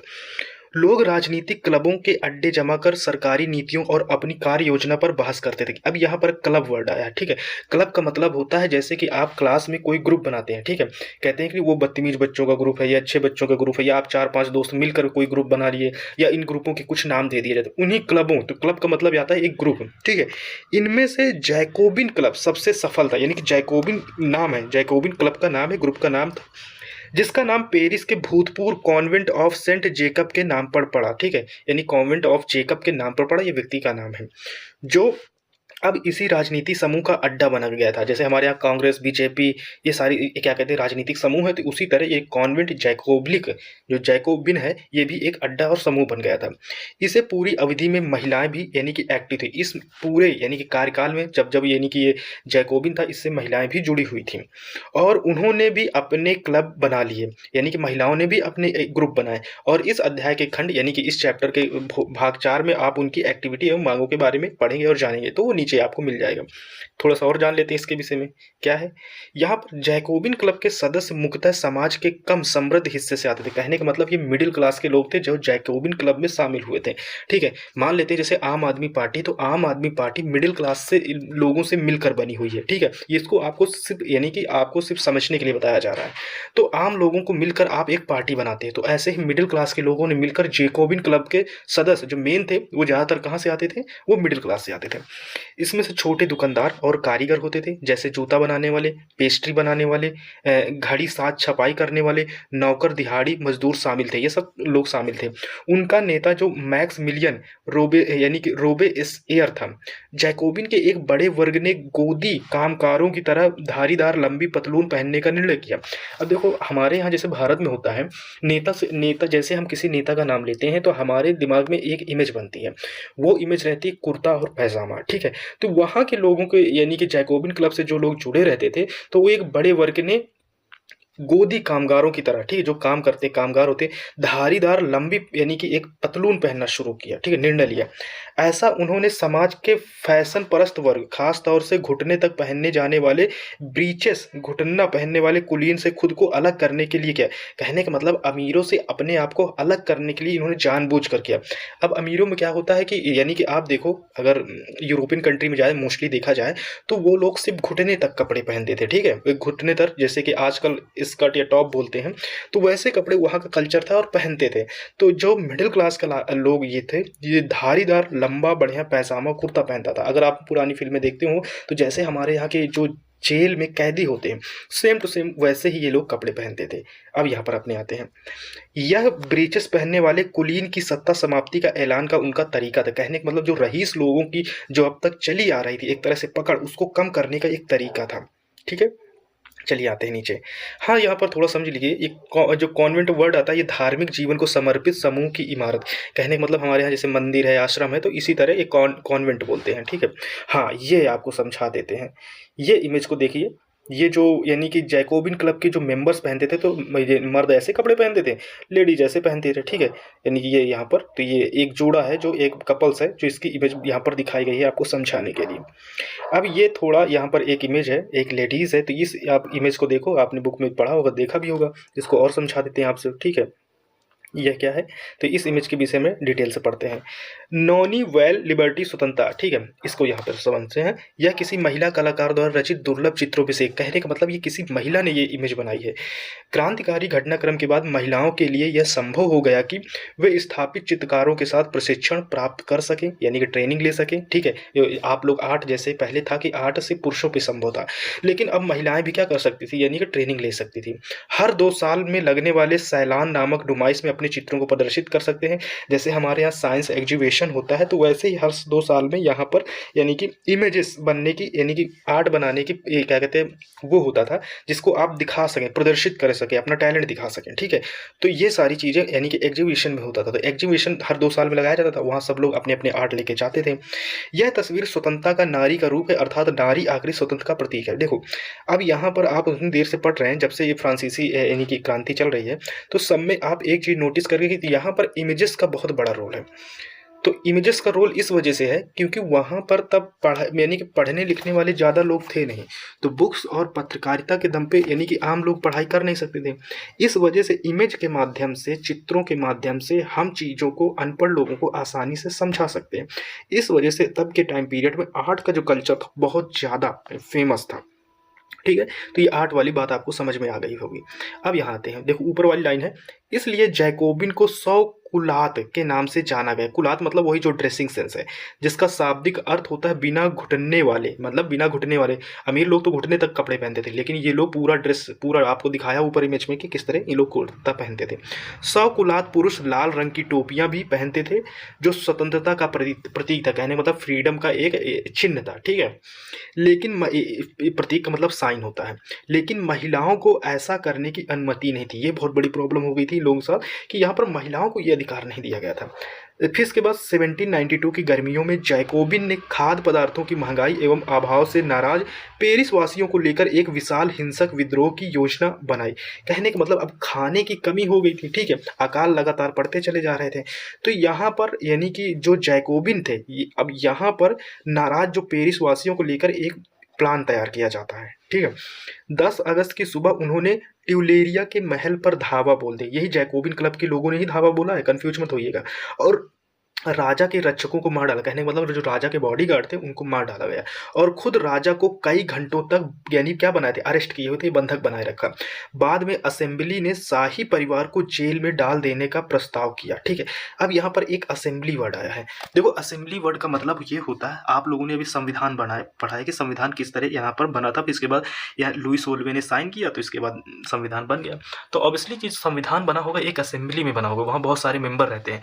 तो असेंबली ने ये डिसीजन लिया और शाही परिवार को जेल में डाल देने का प्रस्ताव पारित किया।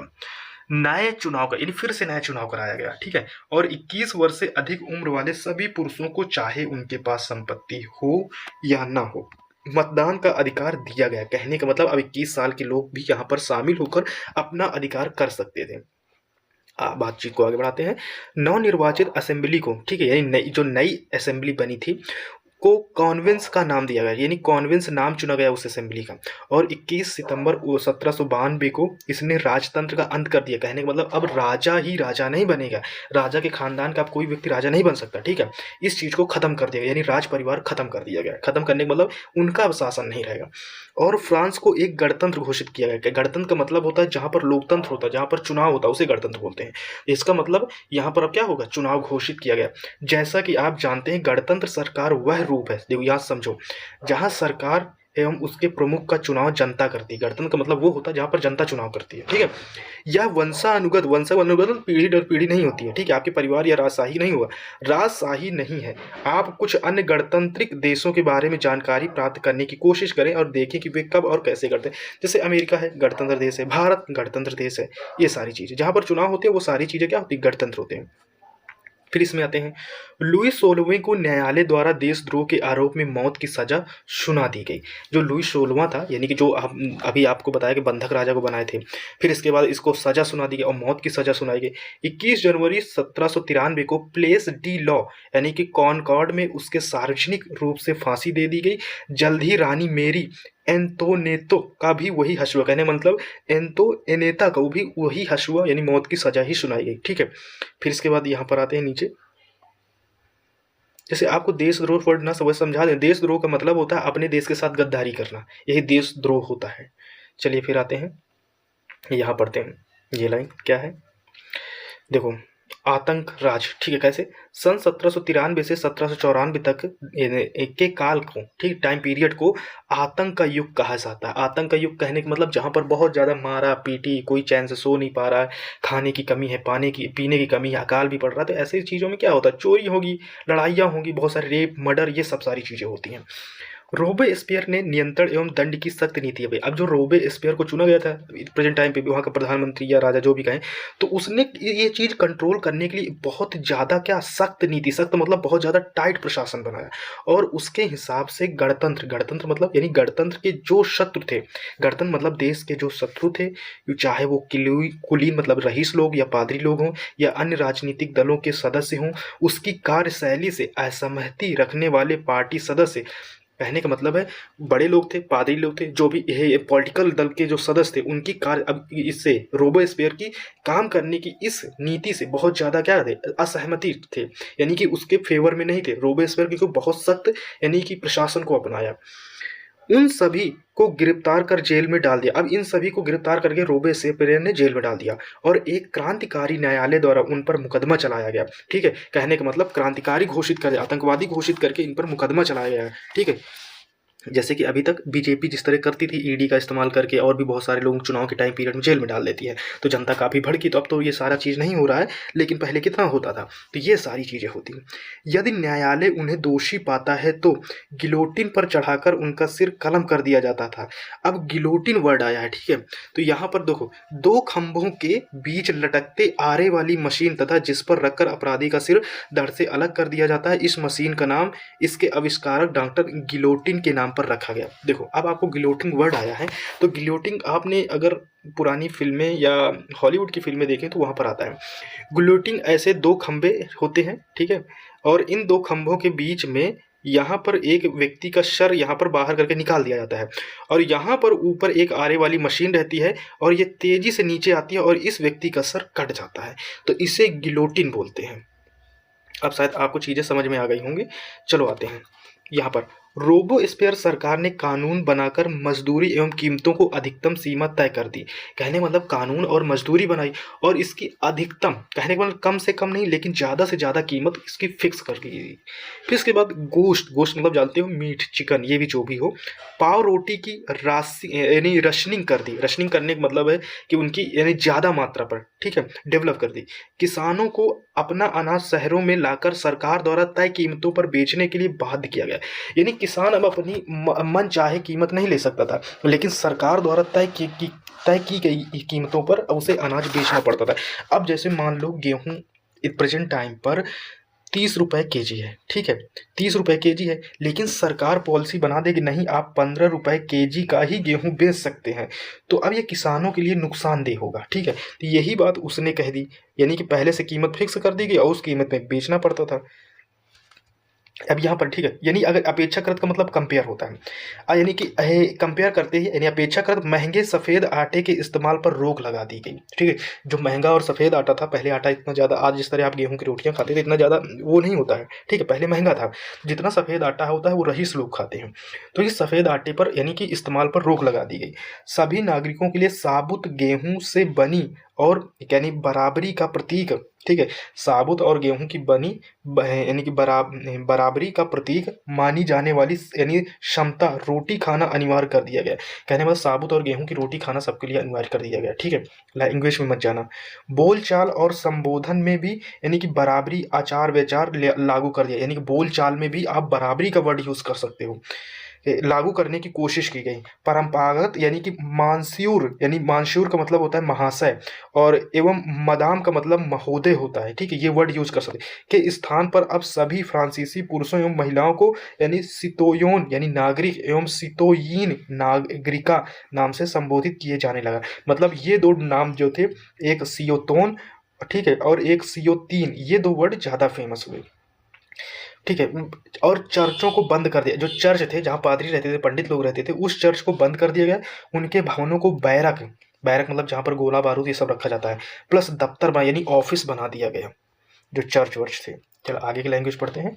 रोबेस्पियर ने अपनी नीतियों को इतनी सख्ती से लागू किया कि उसके समर्थक भी यानी त्राही त्राही करने लगे। त्राही त्राही मतलब आफत मच गई। अब आपको यानी प्रशासन कानून व्यवस्था यही है, जैसे भारत में ही कानून व्यवस्था पूरी सख्ती से लागू कर दिया जाए, ठीक है, कि कोई व्यक्ति यानी कोई व्यक्ति जैसे मान लो सड़क के नियम को तोड़ ही नहीं सकता, तो अब जनता परेशान हो जाएगी कि नहीं हो जाएगी। जैसे गाड़ियाँ आप रास्ते में खड़ी कर देते हो, अब इसको सख्ती से लागू कर दिया तो कि आप गाड़ियाँ कहाँ खड़ी करो, दुकानें जैसे रास्ते से हटा दिया जाए, फुटपाथ पर दुकान लगे, तो यहाँ कानून अगर कठिन हो जाएगा तो आम जनता बगावत कर देगी, ठीक है। तो ये कानून इतनी सख्ती से लागू किया कि लोग इसमें से असमर्थ हो गए थे, इस चीज को समर्थन करना मना। अंततः जुलाई 1794 में न्यायालय द्वारा यानी कोर्ट द्वारा उसे दोषी ठहराया। किसको? रोबोस्पियर को, यानी जो राजा था उसको दोषी ठहराया गया और गिरफ्तार करके अगले ही दिन उसे गिलोटिन पर भी चढ़ा दिया गया। सोचो, यानी कि ये जनता के स्पेयर कुछ भी कहो, जनता के खिलाफ या जनता के साथ जो काम कर रहे थे उसको भी यानी कि फांसी की सजा दी गई, ठीक है। चलिए अब आते हैं अपने पॉइंट पे। हाँ, ये थोड़ा आपको पढ़ा देते हैं, इंपॉर्टेंट है, क्योंकि अगर यहाँ पर क्या है यानी स्वतंत्रता, लिबर्टी जिसे बोलते हैं, ये क्या है? दो परस्पर विरोधी विचार है। यहाँ पर दो विचारें हैं तो उनको समझना आइडियोलॉजी है, ठीक है, उसके विषय में समझते हैं। अब यहाँ पर आते हैं। क्रांतिकारी पत्रकार कैमिल डेसमोलिसन ने सन 1793 में यह लिखा कि उसके कुछ ही दिनों बाद आतंक राज के दौरान उसे फांसी दे दी गई थी।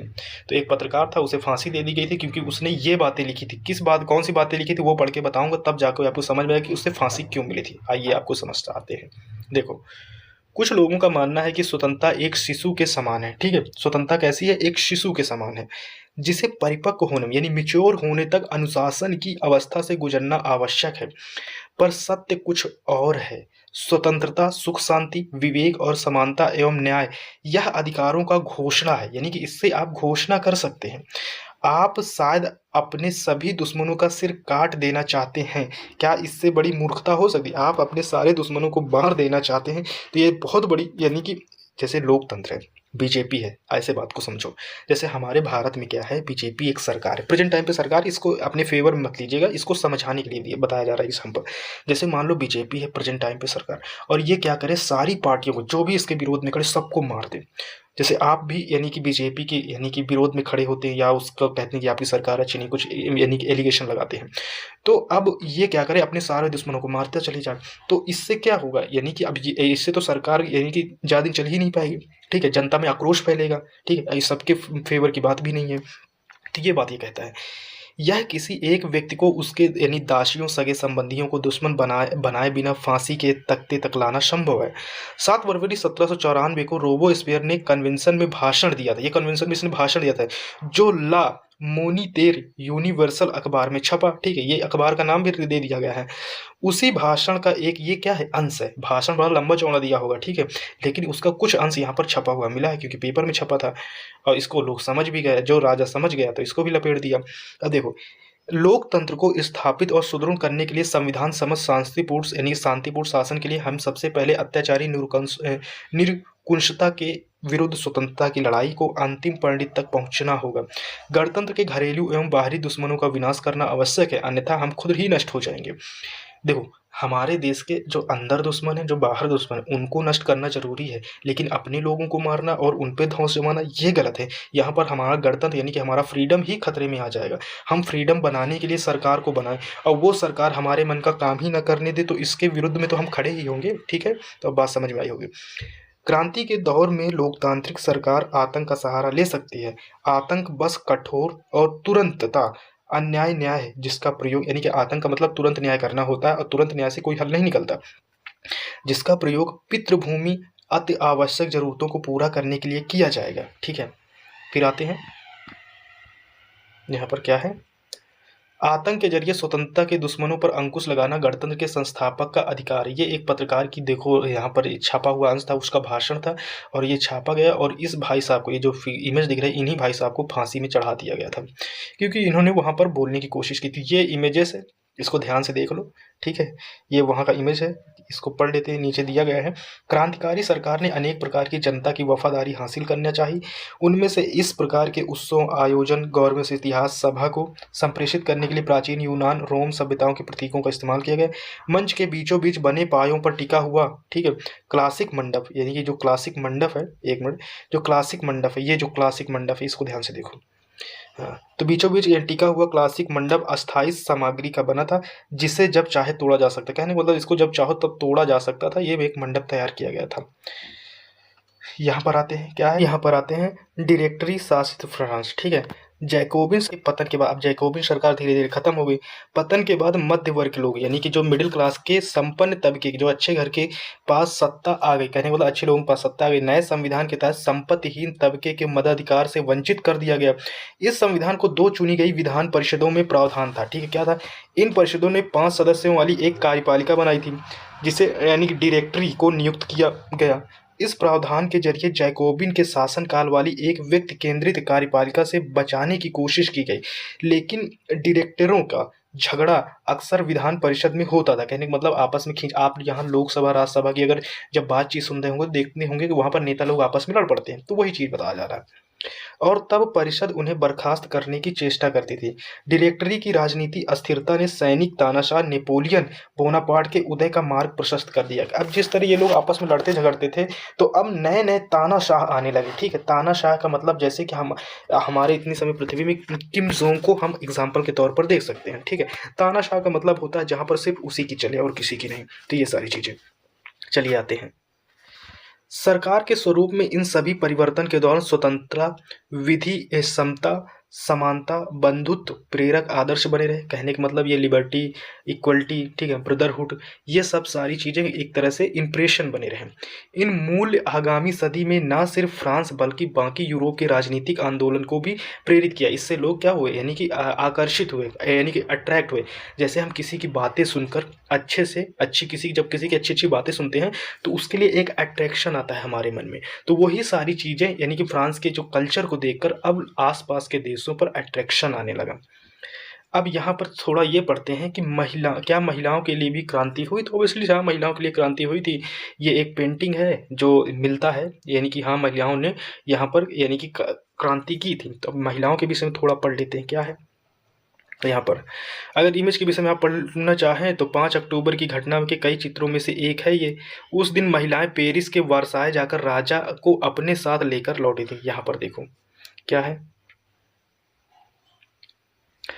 महिलाएं शुरू से ही फ्रांसीसी समाज में इतने अहम परिवर्तन लाने वाली एक्टिविटी में एक्टिव रूप से शामिल हुई, यानी सक्रिय रूप से शामिल रही, ठीक है। उन्हें उम्मीद थी कि उनकी भागीदारी क्रांतिकारी सरकार को उनका जीवन सुधारने हेतु ठोस कदम उठाने के लिए प्रेरित करेगी। कहने का मतलब है वो हमेशा शुरू से ही यानी सरकार को बदलने में, पलटने में साथ देती रही और उनको लगा कि उनके लिए कोई कदम, कोई पार्टी, कोई सरकार आकर उठाएगी। तो यहाँ तीसरे स्टेट की अधिकांश महिलाएं जीविका निर्वाहन के लिए काम करती थी। मैंने आपको स्टेट पढ़ाया था, स्टेट में आप समझते जहाँ एक सबसे रईस लोग, पादरी लोग, फिर उससे नीचे लोग, फिर उससे नीचे लोग, ठीक है, 3 स्टेप में बटे हुए थे। जो तीसरे स्टेप के लोग थे, जो मिडिल क्लास के लोग, महिलाएं थी, वो काम काज करती थी। वे सिलाई बुनाई, कपड़ों की धुलाई करती थी, बाजारों में फल फूल सब्जियां बेचती थी अथवा संपन्न घरों में घरेलू काम करती थी। जो यानी कि जो महिलाएं रईस घर की रहती थी तो ऑब्वियसली सी बात वो घर का काम करेगी। बहुत सारी महिलाएं वैश्यावृत्ति का काम करती थी, ठीक है, वैश्यावृत्ति में रेड लाइट एरिया में काम करती थी। अधिकांश महिलाओं के पास पढ़ाई लिखाई अथवा व्यावसायिक प्रशिक्षण के मौके नहीं थे। कहने का मतलब उनके पास ना पढ़ाई थी ना कोई स्किल था। केवल कुलीन यानी कुलीनों की लड़कियां अथवा तीसरे स्टेट के धनी परिवारों की लड़कियां कॉन्वेंट में पढ़ पाती थी। यानी कि तीसरे स्टेट में जैसे रहती थी जो लड़कियां जज की हैं, प्लस वकीलों की लड़कियां हैं, अफसरों की लड़कियां थी, यही लड़कियां पढ़ पाती थी, ठीक है। इसके बाद उनकी शादी कर दी जाती थी और कामकाजी महिलाओं को अपने परिवार का पालन पोषण भी करना पड़ता था, जैसे खाना पकाना, पानी लाना, लाइन लगाकर पावरोटी लाना, बच्चों की देख रेख आदि करना, ये उनकी मजदूरी और पुरुषों की तुलना में कम थी। कहने का मतलब ये सब काम करने के बावजूद भी उनको जो पुरुष को जितनी तनख्वाह मिलती थी, महिलाओं की तनख्वाह कम थी। यानी कि यहाँ पर क्या कहते हैं, जो जेंडर बेस अनइक्वलिटी थी, ये आप समझो। महिलाओं ने अपने हितों की हिमायत करने और उन पर चर्चा करने के लिए खुद को राजनीतिक क्लब शुरू किए और अखबार निकाले। फ्रांस के विभिन्न नगरों में महिलाओं को लगभग 60 क्लब अस्तित्व में है। यानी कहने का मतलब महिलाओं ने भी राजनीतिक क्लब शुरू किए, यहाँ पर अखबार निकाले, अपने लिए पेपर निकाले। फ्रांस के कई सारी महिलाओं ने लगभग 60 क्लब मतलब ग्रुप बनाए। अब यहाँ पर आते हैं, क्या बात है, यहाँ पर क्या है, उनमें से the society of regulationary and republic women एक जो ग्रुप था, सबसे मशहूर क्लब था। उनकी एक प्रमुख मांग यह थी कि महिलाओं को पुरुष के समान राजनीतिक अधिकार प्राप्त होने चाहिए, यानी कि जो पुरुष को राइट मिलते हैं वो महिलाओं को मिलना चाहिए। महिलाएं इस बात से निराश हुई कि 1791 के संविधान में उन्हें यानी कि निष्क्रिय नागरिक का दर्जा दिया। कहने का मतलब है इनएक्टिव, ठीक है, एक्टिव रूप से नहीं, इनएक्टिव रूप से नागरिक का दर्जा दिया गया। तथा महिलाओं ने जो वोटिंग असेंबली के लिए चुने जाने एवं पॉलिटिकल पदों की मांग रखी। कहने का मतलब कह रही थी कि हमें वोट देने का अधिकार दो और प्लस असेंबली में मेंबर के तौर पर हमें वहां पर चुना जाए, ठीक है। उनका मानना था कि तभी नई सरकार में उनके हितों का प्रतिनिधित्व हो पाएगा। प्रतिनिधित्व मतलब लीडरशिप हो पाएगा, यानी कि वुमेन्स को आगे बढ़ाया जा सकता है, इस बात की कही गई। शुरुआती वर्षों में क्रांतिकारी सरकार ने महिलाओं के जीवन में सुधार लाने वाले कुछ कानून लागू किए, कुछ कानून बनाए जिससे सुधार है। सरकारी विद्यालयों की स्थापना के साथ ही सभी लड़कियों के लिए स्कूली शिक्षा अनिवार्य बना दिया गया। कहने का मतलब इसमें जो एजुकेशन राइट था लड़कियों को, वो कंपलसरी कर दिया गया। अब पिता उन्हें उनकी मर्जी के खिलाफ शादी के लिए यानी कि मजबूर नहीं कर सकते थे, ठीक है। शादी कैसी होगी, अपनी मर्जी का माना जाएगा और नागरिक कानूनों के तहत उनका क्या होगा, रजिस्ट्रेशन होगा, ठीक है, रजिस्ट्रेशन किया जाने लगा। तलाक को कानूनी रूप से दिया गया, यानी कि जो तलाक होगा अब वो कानून के तहत होगा और मर्द औरत दोनों को ही इसकी अर्जी देने का अधिकार, यानी कि चाहे तो यानी मर्द भी अप्लाई कर सकता है तलाक के लिए या वुमेन्स भी अप्लाई कर सकती है। अब महिलाएं व्यावसायिक प्रशिक्षण ले सकती थी। कहने का मतलब है कि वो स्किल सीख सकती थी किसी भी फील्ड के लिए और आर्ट बना सकती थी और छोटे मोटे व्यवसाय भी चला सकती थी। ये सारे राइट दिए गए जो प्रेजेंट टाइम पे सरकार थी। फिर इसके बाद आते हैं यहाँ पर, फिर भी राजनीतिक अधिकारों के लिए महिलाओं का संघर्ष जारी रहा। फिर भी एक तरह से देखा जाए जो इनको किसमें यानी कि इन्होंने मांग की थी तो इनको राजनीति में अभी अधिकार नहीं दिया गया था। आतंक राज के दौरान सरकार ने महिलाओं क्लबों को बंद करने और उनकी राजनीतिक एक्टिविटी पर प्रतिबंध लगाने वाले कानून लागू किया। कहने मतलब महिलाओं को ग्रुप बंद कर दिए गए और उन पे पॉलिटिकल यानी कि दबाव यानी पूरी तरह से रोक लगा दी गई। कई जानी मानी महिलाओं को गिरफ्तार कर लिया गया और उनमें से कुछ को फांसी पर चढ़ा दिया गया, यानी महिलाओं को किसमें फांसी पर चढ़ाया गया। फिर इसके बाद आते हैं वोट और समान वेतन के लिए महिलाओं का आंदोलन अगली सदी में भी अनेक देशों में चलता रहा। कहने का मतलब वोट देने का और पैसे के लिए। अब इसमें से वोटिंग का संघर्ष 19वीं सदी के लास्ट में, 19वीं सदी के लास्ट में और 20वीं सेंचुरी, सदी का मतलब सेंचुरी होता है, तो 20वीं सेंचुरी के जैसे शुरुआत तक इंटरनेशनल वोटिंग आंदोलन के जरिए जारी रहा। अब जितने भी क्रांतिकारी आंदोलन के दौरान फ्रांसीसी महिलाओं को राजनीतिक सरगर्मियों को प्रेरक स्मृति के रूप में जिंदा रखा गया। कहने का मतलब है जो पूरी दुनिया में अब वोटिंग का अधिकार और पैसे के अधिकार यानी इक्वल पैसे मिले, इस चीज़ का जो आतंक हमेशा जारी रहा और हमेशा फ्रांस की महिलाओं को आगे रख के कहा जाता रहा कि ये महिलाएं हमेशा से लड़ती रही महिलाओं के लिए और इनकी मांगें पूरी की जाए। फिर इसके बाद आते हैं अंततः सन 1946 में फ्रांस की महिलाओं ने वोटिंग हासिल कर लिया। कहने का मतलब 1946 में वोट देने का जो अधिकार है वो मिला फ्रांस को, ठीक है। अब जैसे कि अब यहाँ पर एक आपको थोड़ा सा ट्विस्ट पॉइंट आता है, 1946 में मिला वोट देने का अधिकार और हमारा भारत तो 1947 में ही आज़ाद हुआ और जब 1947 में आज़ाद हुआ तो हमने तुरंत दे दिया ना, हमने तो ये भी नहीं की रखा कि महिलाओं को जो पूरे राइट मिले थे वो पूरे राइट हमने 1947 में ही दे दिए थे, ठीक है। और ये महिलाएं इतने दिन से लड़ रही थी और इनको 1946 में मिला, तो ये हमारे संविधान के और दूसरे देशों के संविधान की या कॉन्स्टिट्यूशन में डिफरेंट है। अब यहाँ पर आते हैं एक थोड़ा सा और है। अब जैसे ये आपके उसमें दिया होगा क्रांतिकारी महिला ओलंपा दे गूज 1748 से 1793 तक का जीवन है उनका, तो इसके विषय में बताते हैं। ओलंप दे गूज क्रांतिकारी फ्रांस के राजनीतिक रूप से सक्रिय महिलाओं में सबसे महत्वपूर्ण थी। ये महिला का नाम है, ठीक है, याद रखिएगा। उन्होंने संविधान तथा पुरुष एवं नागरिक अधिकार घोषणा का विरोध किया था, ठीक है, क्योंकि उसमें से महिलाओं को मानव मात्र के मूलभूत अधिकारों से वंचित रखा गया था। इसलिए उन्होंने सन 1791 में महिला एवं नागरिक अधिकार घोषणा पत्र तैयार किया, जिसे महारानी और नेशनल असेंबली के सदस्यों के पास यह मांग करते हुए भेजा कि इस पर कार्रवाई की जाए। सन 1793 में ओलंपे दे गूच ने महिला क्लबों को जबरदस्ती बंद कर देने के लिए जैकोबिन सरकार की आलोचना की। जो मैंने बताया था ना कि इनमें से कुछ क्लब बंद हो गए थे, उनमें से बंद हो गई थी, तो इस महिला ने जो जैकोबिन क्लब की सरकार थी तो उसकी क्या की, बुराई की। उन पर नेशनल कॉन्वेंस द्वारा देशद्रोह का मुकदमा चलाया गया और इसके तुरंत बाद उन्हें क्या दे दिया गया, फांसी दे दी गई, लटका दिया गया। चलो ये आते हैं, ये भी थोड़ा सा सोर्स है, हम आपको लाइन बाय लाइन पढ़ा रहे हैं, इसको समझते हैं क्या है यहाँ पर। इसको और जूम करते हैं ताकि और पढ़ाने में थोड़ा आसानी मिले। यहाँ पर क्या है, ओलंपे द घोष के घोषणा पत्र में उल्लिखित कुछ मूलभूत अधिकार। कहने का मतलब जो ओलंपे जो घोष थी, जो महिला थी, उसने क्या क्या अपनी मांगे रखी थी, उनकी लिस्ट है। तो ये क्या है, उसको पढ़ते हैं। औरत यानी कि जन्म स्वतंत्रता हो, यानी कि जन्म से ही वो आज़ाद हो, किसी का दबाव ना हो, और अधिकारों में पुरुष के क्या हो, समान हो, बराबर हो। सभी राजनीतिक संगठनों का लक्ष्य पुरुष एवं महिलाओं के नैसर्गिक अधिकारों को संरक्षित करना है। ये अधिकार है कैसे, स्वतंत्रता, संपत्ति, सुरक्षा, सबसे बढ़कर शोषण के प्रति यानी प्रतिरोध का अधिकार, ठीक है, उनके साथ जो गलत काम होते हैं इन पर ज़्यादातर रोक लगे, ये सारी चीज़ों पर। समग्र संप्रभुता का स्रोत यानी कि उनकी इज्जत करना राष्ट्र में निहित है, जो पुरुष एवं महिलाओं के संघ के सिवाय कुछ नहीं है, यानी कि यह एक ग्रुप ही कर सकता है। कानून समान इच्छा की अभिव्यक्ति होनी चाहिए, ठीक है, सभी यानी कानून जो बने उसमें से व्यक्ति की इच्छा जरूर होनी चाहिए। सभी महिला एवं पुरुष नागरिकों का या तो व्यक्तिगत रूप से या अपने प्रतिनिधियों के माध्यम से विधि निर्माण में दखल होना चाहिए। कहने का मतलब जब भी संविधान बने, कोई कानून बने, तो उसमें महिला जरूर होनी चाहिए, ठीक है। बिना महिलाओं के विषय में आप कानून नहीं बना सकते। कहने का मतलब यह सभी के लिए समान होना चाहिए, बराबर होना चाहिए, और सभी महिला पुरुष नागरिक अपनी योग्यता एवं प्रतिभा के बल पर समान रूप से एवं बिना किसी भेदभाव के हर तरह का सम्मान सार्वजनिक प्रति के अधिकार है। यानी कि जो महिला टीचर बनने लायक है उसे टीचर बनना चाहिए, अगर पुरुष टीचर है तो दोनों को इक्वल वेतन मिलना चाहिए और दोनों को समान नज़रों से देखना चाहिए, बराबर नज़रों से। कोई भी महिला अपवाद नहीं है, ठीक है, यानी कि महिला कोई बुराई नहीं है, अपवाद नहीं है। वह विधि इस्मत प्रक्रिया द्वारा अपराधी ठहराई जा सकती है, यानी कानूनी रूप से उसे आप अपराधी ठहरा सकते हैं। अगर उसने कुछ गलत काम किया, किसी को मारा, तो इनमें आप ठहरा सकते हो। गिरफ्तार और नज़रबंद की जा सकती है।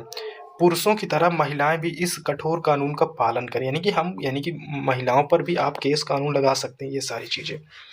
फिर एक सोर्स मिलता है यहाँ पर, कैसे है यह, इसके विषय में पढ़ते हैं। सन 1793 में जैकोबिन राजनीतिक सोमेत ने इस आधारों पर महिला क्लबों को बंद करने का निर्णय को उचित ठहराया। यानी कि महिला क्लब बंद जो किया था, किस लिए बंद किया गया था, तो वो इन बातों पर लेकर बंद किया गया, यानी कोई रीजन होगा तभी तो बंद किया गया, जो वुमेंस क्लब था, तो किन बातों को लेकर बंद किया गया था उसको पढ़ते हैं। क्या प्राकृतिक ने घरेलू कार्य पुरुषों को सौंपा, यानी क्या जो प्राकृतिक काम है, जो नेचुरली जो काम करना, क्या वो पुरुषों को सौंपा गया है। क्या प्राकृतिक ने बच्चों को दूध पिलाने के लिए हमें स्तन दिए हैं, ब्रेस्ट दिए हैं, ये सारी चीज़ों को एक क्या दिया गया, एक इल्यूजन्स दिए गए, नहीं, ठीक है, नहीं आता है। प्राकृतिक ने यानी कि नेचर ने पुरुष से कहा, पुरुष बनो, शिकार, कृषि, राजनीतिक कर्तव्य, यह तुम्हारा साम्राज्य है, यानी पुरुषों के लिए ये बातें कही गई हैं, नेचर ने कहा है। फिर इसके बाद क्या है, प्राकृतिक ने महिला से क्या कहा है, अब यह क्या कहा है, स्त्री बनो, गृहस्थी के काम, माँ के सुखद दायित्व है, ये क्या है, तुम्हारे काम है। ये जैकोबिन क्लब ने रीजन दिया। यानी पुरुष बनने की इच्छा रखने वाली महिलाएं निर्लज्ज हैं, ये वर्ड यूज किया गया है। क्या जिम्मेदारियों का उचित यानी बंटवारा हो नहीं चुका, यानी कि कहने का मतलब जो जिम्मेदारी थी उसको नेचुरली रूप से बांट दिया गया है। ये एक इमेज है जहाँ पर बेकरी की दुकान पर महिलाएं लाइन लगाए हुए खड़ी हुई हैं और यहाँ पर क्या कर रही हैं, यानी ब्रेड खरीद रही हैं। चलिए आते हैं ये, अब यहाँ पर बच्चों क्या आता है, दास प्रथा का उन्मूलन, ठीक है, कैसे दास प्रथा को ख़त्म किया गया। तो फ्रांसीसी उपनिवेशक, देखो जहाँ उपनिवेश आता है वहाँ पर इंडस्ट्रियल होता है, व्यापारी होते हैं बड़े बड़े, तो ये उपनिवेश वर्ड आता है। दास प्रथा उन्मूलन जैकोबिन शासन के क्रांतिकारी सामाजिक सुधारों में से एक था। कहने का मतलब जब जैकोबिन का शासन था तब यह एक सामाजिक सुधारों में से था, ये वर्ड था कि भाई हम दास प्रथा को ख़त्म करेंगे। फिर इसके बाद आता है कैरिबियाई उपनिवेश, जिसमें से मार्टिनिक और गाडेलोप और सैन डोमिंगो तंबाकू, नील, चीनी एवं कॉफी जैसी वस्तुओं के महत्वपूर्ण आपूर्तिकर्ता थे। कहने का मतलब ये आपूर्ति करते थे यानी कि बेचते थे। अपरिचित एवं दूर देश जाने और काम करने के प्रति यूरोपियों की अनिच्छा का मतलब था बागानों में श्रम की कमी। ठीक है, यानी कि जो बागों में है वहाँ पर मेहनत की कमी। इस कमी को यूरोप, अफ्रीका एवं अमेरिका के बीच त्रिकोणीय दास व्यापार द्वारा पूरा किया गया। कहने का मतलब काम कराने के लिए यहाँ पर दास व्यवस्था को बनाए रखा गया। ठीक है, दास व्यापार यानी इनका व्यापार होता था, यानी जैसे कि हट्टा कट्टा लड़का है, आदमी है, औरत है, तो इनको लिया जाता था और बागों में इनसे काम कराया जाता था। दास व्यापार 17वीं शताब्दी में शुरू हुआ था और फ्रांसीसी सौदेगर यानी बोर्दे एवं नान्ते बंदरगाह से अफ्रीका तट पर जहाज ले जाते थे। यानी अफ्रीका से इन मजदूरों को ले जिया जाता था, जहां वे स्थानीय सरदारों से दास खरीदते थे। दासों को दाग कर एवं हथकड़ियों डालकर अटलांटिक महासागर के पार कैरिबियाई देशों तक 3 माह की लंबी समुद्री यात्रा के लिए जहाज पर कैसे ठूंस ठूंस कर इनको भरा जाता था। चलिए आते हैं, यानी कि जहाज़ों में ठूंस ठूंस दिया जाता था, वहाँ उन्हें बागान मालिकों को बेच दिया जाता था। दास श्रम के बल पर यूरोपीय बाजारों में चीनी, कॉफ़ी एवं नील की बढ़ती मांग को पूरा करना क्या हुआ, पॉसिबल हो चुका। यानी कि पहले चीनी, कॉफ़ी, नील, तंबाकू इन सब चीज़ों को पैदा करने के लिए हमें मजदूर चाहिए थे और उन मजदूरों को खरीदा जाता था और खरीद के अपने मन से काम कराया जाता था। फिर इसके बाद आते हैं, बोर्दे और नान्ते जैसे बंदरगाह फलते फूलते दास व्यापार के कारण ही समृद्ध नगर बन गए। कहने का मतलब ये लोग दास बेच बेच कर यानी कि मजदूरों को बेच बेच कर ही ये पूरा एक तरह से इंडस्ट्रियल एरिया बन गया, नगर बन गया, शहर बन गया। चलिए और आते हैं, यहाँ पर आते हैं, क्या है, 18वीं सदी में फ्रांस में दास प्रथा की ज़्यादा निंदा नहीं हुई। यानी कि 18वीं सेंचुरी में दास प्रथा को ज़्यादा बुरा नहीं माना जाता था। नेशनल असेंबली में लंबी बहस हुई कि व्यक्ति के मूलभूत अधिकारों उपनिवेशों में से रहने वाली प्रजा सहित समस्त फ्रांसीसी प्रजा को प्रदान किए जाएं या नहीं, परंतु दास व्यापार पर निर्भर व्यापारियों के विरोध के भय से नेशनल असेंबली में कोई कानून पारित नहीं किया गया। ठीक है, लेकिन अंततः सन 1794 में कॉन्वेंस ने फ्रांसीसी उपनिवेशों में सभी दासों को मुक्ति का कानून बनाया। यानी कॉन्वेंस ने सभी दासों को मुक्त करने के लिए एक क्या बनाते हैं, लॉ बनाते हैं। पर यह कानून एक छोटी सी अवधि तक ही लागू, कहने का मतलब छोटे समय तक लागू रहा।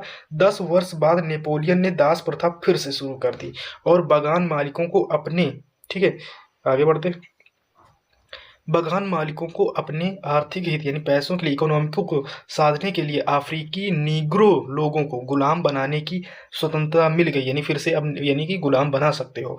और फ्रांसीसी उपनिवेशों से अंतिम रूप से दास प्रथा का उन्मूलन 1848 में किया गया। कहने का मतलब है फ्रांस से जब क्या कहते फ्रांस के व्यापारियों से दास प्रथा को जो खत्म किया गया वो 1848 में खत्म कर दिया गया। अब यहाँ पर देखो आते हैं दास, इनको यहाँ पर थोड़ा आपको पढ़ा देते हैं। जैसे देखो नीग्रो वर्ड आया है तो अफ्रीका के सहारा रेगिस्तान के दक्षिण में रहने वाले स्थानीय लोगों को अपमानजनक शब्द है जिसका सब नाम क्या इस्तेमाल नहीं किया जाता। ठीक है, यानी नीग्रो वर्ड आया है जो यहाँ पर यूज़ होता है, नीग्रो का मतलब बहुत ज़्यादा यानी कि दासी ही होता है, तो ये उनकी बेइज्जती में यूज़ किया जाता था। जैसे ये दास मुक्ति के विषय में उतना खास है नहीं, वो बता चुके हैं आपको। अब क्रांति और रोजाना की ज़िंदगी। अब देखो देश तो पूरी तरह से आज़ादी हो चुका था, अब यहाँ पर क्या चल रहे थे, रेवोल्यूशन चल रहे थे और रोजाना की लाइफ स्टाइल बदलने लगी थी। कैसे हुई है तो यहाँ पर आते हैं, इनको पढ़ते हैं, लाइन बाय लाइन पढ़ते हैं। यहाँ पर आते हैं, क्या राजनीति लोगों का पहनावा, उनकी बोलचाल अथवा उनके द्वारा पढ़ी जाने वाली पुस्तकों को बदल सकती है, ये एक क्वेश्चन है। ठीक है, 1789 के बाद के वर्षों में फ्रांस के पुरुष, महिला एवं बच्चों के जीवन में ऐसे अनेक परिवर्तन हैं। क्रांतिकारी सरकारों ने कानून बनाकर स्वतंत्रता एवं समानता के आदर्शों को रोजाना की जिंदगी में उतारने का क्या किया, प्रयास किया। यानी कि जो स्वतंत्रता है, इक्वलिटी है, इनके जो यानी कि आदर्श हैं इनको उनके बच्चों में डालने के लिए यानी उतारा गया। फिर इसके बाद बास्तिलीन के विध्वंस के बाद, बास्तिलीन का मैंने शुरू में ही बास्तिलीन बताया था किस तरह ध्वस्त हुई थी बिल्डिंग, लोगों ने ध्वस्त कर दिया था, मिटा दिया था।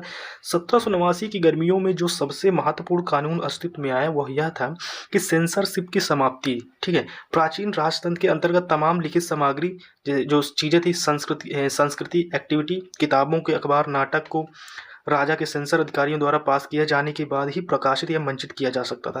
कहने का मतलब ये था कि कोई चीज़ अगर आपको देश में लागू करनी है, जैसे लिखी हुई चीज़ें, किताबें हैं या चित्र हैं, इमेजेस हैं, तो सेंसर अधिकारियों द्वारा पहले उसे पारित होने, यानी सरकार के खिलाफ तो आप नहीं लिख रहे थे, इनको पहले वो लोग चेक करते थे, फिर इसके बाद यानी कि लोगों के बीच में वो चीज़ें छापी जाती थी। तो यहाँ पर आते हैं, क्या है, सेंसर अधिकारियों के पास किए जाने के बाद ही प्रकाशित या मंचित किया जाता था। परंतु अब अधिकारों के घोषणा पत्र ने भाषण एवं व्यक्ति की स्वतंत्रता को नैसर्गिक अधिकार घोषित कर दिया था। कहने का मतलब जो भाषण था, स्वतंत्रता, फ्रीडम था, अब ये नेचुरल अधिकार बन गया था। तो अब आप कुछ भी छाप रहे हो, लिख रहे हो, तो इसके विषय में अब हमें किसी से परमिशन लेने की जरूरत नहीं है। रिजल्ट क्या निकला? फ्रांस के शहरों में अखबारों, पर्चों एवं पुस्तकों में छपी हुई तस्वीरों की बाढ़ आ गई। अब जब आज़ादी मिल गई तो ऑब्वियसली सी बाढ़ आई। वह तेजी से गांव देहात तक पहुंच चुकी। उनमें से फ्रांस के घट रही घटनाओं एवं परिवर्तन का ब्यौरा और उन पर कमेंट होती थी, टिप्पणी होती थी। यानी जैसे कोई फोटो होती, आप उसमें कमेंट करती, नहीं ऐसा तो नहीं होना चाहिए, गलत हुआ। ये सारी चीज़ें अब ज़्यादा लोग करने लगे थे। प्रेस की स्वतंत्रता का मतलब यह था कि किसी भी घटना पर परस्पर विरोध विचार व्यक्त किया जा सकता था। कहने का मतलब किसी भी घटना पर आप अपना विरोध व्यक्त कर सकते थे। यानी कि चीज़ें अब आसान, जैसे सोशल मीडिया है, सोशल मीडिया से कोई भी न्यूज़ छुप कर नहीं रह सकती। तो वही बात यहाँ पर कही जा रही है। प्रिंट माध्यम का उपयोग करके एक पक्ष ने दूसरे पक्ष को अपने दृष्टिकोण या सहमत कराने की कोशिश की, यानी अपनी बात मनवाने की कोशिश की। नाटक, संगीत, उत्सवी जुलूसों के में असंख्य लोग जाने लगे। कहने का मतलब जुलूसों में, आंदोलन में, संगीत में, नाटक में अब बहुत सारे लोग जाने लगे, क्योंकि अब क्या आ चुकी थी, पत्रकारिता। स्वतंत्रता और न्याय के बारे में राजनीतियों एवं दार्शनिकों के पंडित यानी पंडितपूर्ण लेखन को समझने और उनसे जुड़ने यह लोकप्रिय तरीका था। कहने का मतलब अगर आपको किसी से जुड़ना है तो आपके लिए सबसे अच्छा है, जैसे कि आप लोग शायरी सुनते होंगे, गाने सुनते होंगे, तो ये किसी बात, किसी लंबी चौड़ी बात को शॉर्ट में कहना, मज़े में कहना, समझाना, ये आसान होता है। उससे जुड़ना यह लोकप्रिय तरीका था, क्योंकि किताबों को पढ़ना तो मुट्ठी भर शिक्षित के लिए संभव है, यानी किताबें तो मुट्ठी भर लोग ही समझ पाते हैं, लेकिन किसी आर्ट को, किसी कला को अनपढ़ कैसे समझेगा? तो वो चित्रों, इमेजों और कहानियों द्वारा समझ सकता था। यहाँ पर आपको एक थोड़ा सा इंटरेस्टिंग, ये जो मशीन यहाँ पर लगी हुई है, ये मशीन है अपना मोटापा कम करने के लिए। सोचो इन्होंने पहली बार, यानी कहने का मतलब पहली बार इन्होंने जिम का इस्तेमाल किया था, जहाँ पर मोटापा कम करने वाली एक मशीन बनाई गई थी। चलिए आते हैं, ये इमेज है, असेंबली की इमेज है, ठीक है। यहाँ पर थोड़ा आपको पढ़ाते हैं, ये थोड़ा इम्पोर्टेंट है। क्या सारांश है, ठीक है। सारांश मतलब निचोड़ है। अब पूरी बुक तो आप पढ़ चुके हैं, पूरी बुक से थोड़ा सा आपको निचोड़ मिल जाता है। यहाँ पर फ्रांस की रिवॉल्यूशन से क्या मिलता है, सारांश से हमें ये सारी चीज़। 1804 में नेपोलियन बोनापार्ट ने खुद को फ्रांस का सम्राट घोषित कर दिया था। उसने पड़ोस के यूरोपीय देशों की विजय यात्रा शुरू की, आसपास के यानी कि जो राजा लोग थे उनका जीतना शुरू कर दिया, अटैक करना शुरू किया। पुराने राजवंशों को हटाकर उसने नए साम्राज्य बनाए, उनकी बागडोर अपने खानदान के लोगों के हाथ में दे दी। यही नेपोलियन बोनापार्ट ने। नेपोलियन खुद को यूरोप के आधुनिकीकरण का अग्रदूत मानता है, यानी कि मॉडर्नाइजेशन को अपने आप को सबसे आगे वाला व्यक्ति मानता है। उसने निजी संपत्ति की सुरक्षा के लिए कानून बनाए और दशमलव पद्धति पर आधारित नाप तौल की एक समान प्रणाली चलाई। कहने का मतलब है अब चीज़ों को नापना और तौलना नंबर पर शुरू हो चुका था। शुरू में बहुत सारे लोग उनको नेपोलियन मुक्तिदाता लगता था, यानी शुरू में नेपोलियन सबको अच्छा लगता था और उससे जनता को स्वतंत्रता दिलाने की उम्मीद थी कि भाई ये आदमी हमें स्वतंत्रता दिला सकता है। पर जल्द ही उसकी सेनाओं को लोग हमलावर मानने लगे, ठीक है। फिर इसके आखिरकार 1815 में वाटरलू में उसकी हार हुई। फिर इसके वाटरलू में युद्ध करता है और वहां पर ये हार जाता है। फिर इसके बाद आते हैं यूरोप के बाकी हिस्सों में मुक्ति और आधुनिक कानूनों को फैलाने वाले उसके क्रांतिकारी उपायों पर का असर उसकी मृत्यु से काफी समय बाद सामने आया था। फिर इसके बाद आते हैं यहाँ पर क्या है, स्वतंत्रता और जनवादी अधिकारों के विचार फ्रांसीसी क्रांति की सबसे महत्वपूर्ण विरासत थे। ये विचार 19वीं सेंचुरी के फ्रांस से निकलकर बाकी यूरोप में फैले और इनके कारण वहाँ सामंती व्यवस्था का नाश हुआ। औपनिवेशिक समाज यानी व्यापारियों को जो समाज होता है संप्रभु राष्ट्र राज्य की स्थापना, अपने आंदोलन में दासता से मुक्ति के विचार को नई परिभाषा दी। टीपू सुल्तान और राजा राम मोहन रॉय क्रांतिकारी फ्रांस के उपजे विचारों से प्रेरणा लेने वाले दो ठोस उदाहरण हैं। कहने का मतलब जो टीपू सुल्तान भारतीय था और राजा राम मोहन राय ये फ्रांस के रेवोल्यूशन से काफ़ी ज़्यादा सीखते हैं और उन विचारों को अपने ऊपर उतारते हैं। तो ये था यानी कि फ्रांस की क्रांति, जो कि यहाँ पर चैप्टर समाप्त हो गया। आई होप ये वीडियो आपको अच्छा लगा है तो प्लीज़ चैनल को लाइक शेयर सब्सक्राइब जरूर कीजिएगा। और मैं इसकी पूरी प्लेलिस्ट बनाने वाला हूँ, तो आपको कंटिन्यू यहाँ पर ये सारे वीडियो क्लास 9th और 10th के मिल जाएंगे, जो कि हम आसानी से आपको समझाने की कोशिश करेंगे। चलिए मिलते हैं नेक्स्ट वीडियो में, तब तक के लिए टेक केयर, बाय बाय, जय।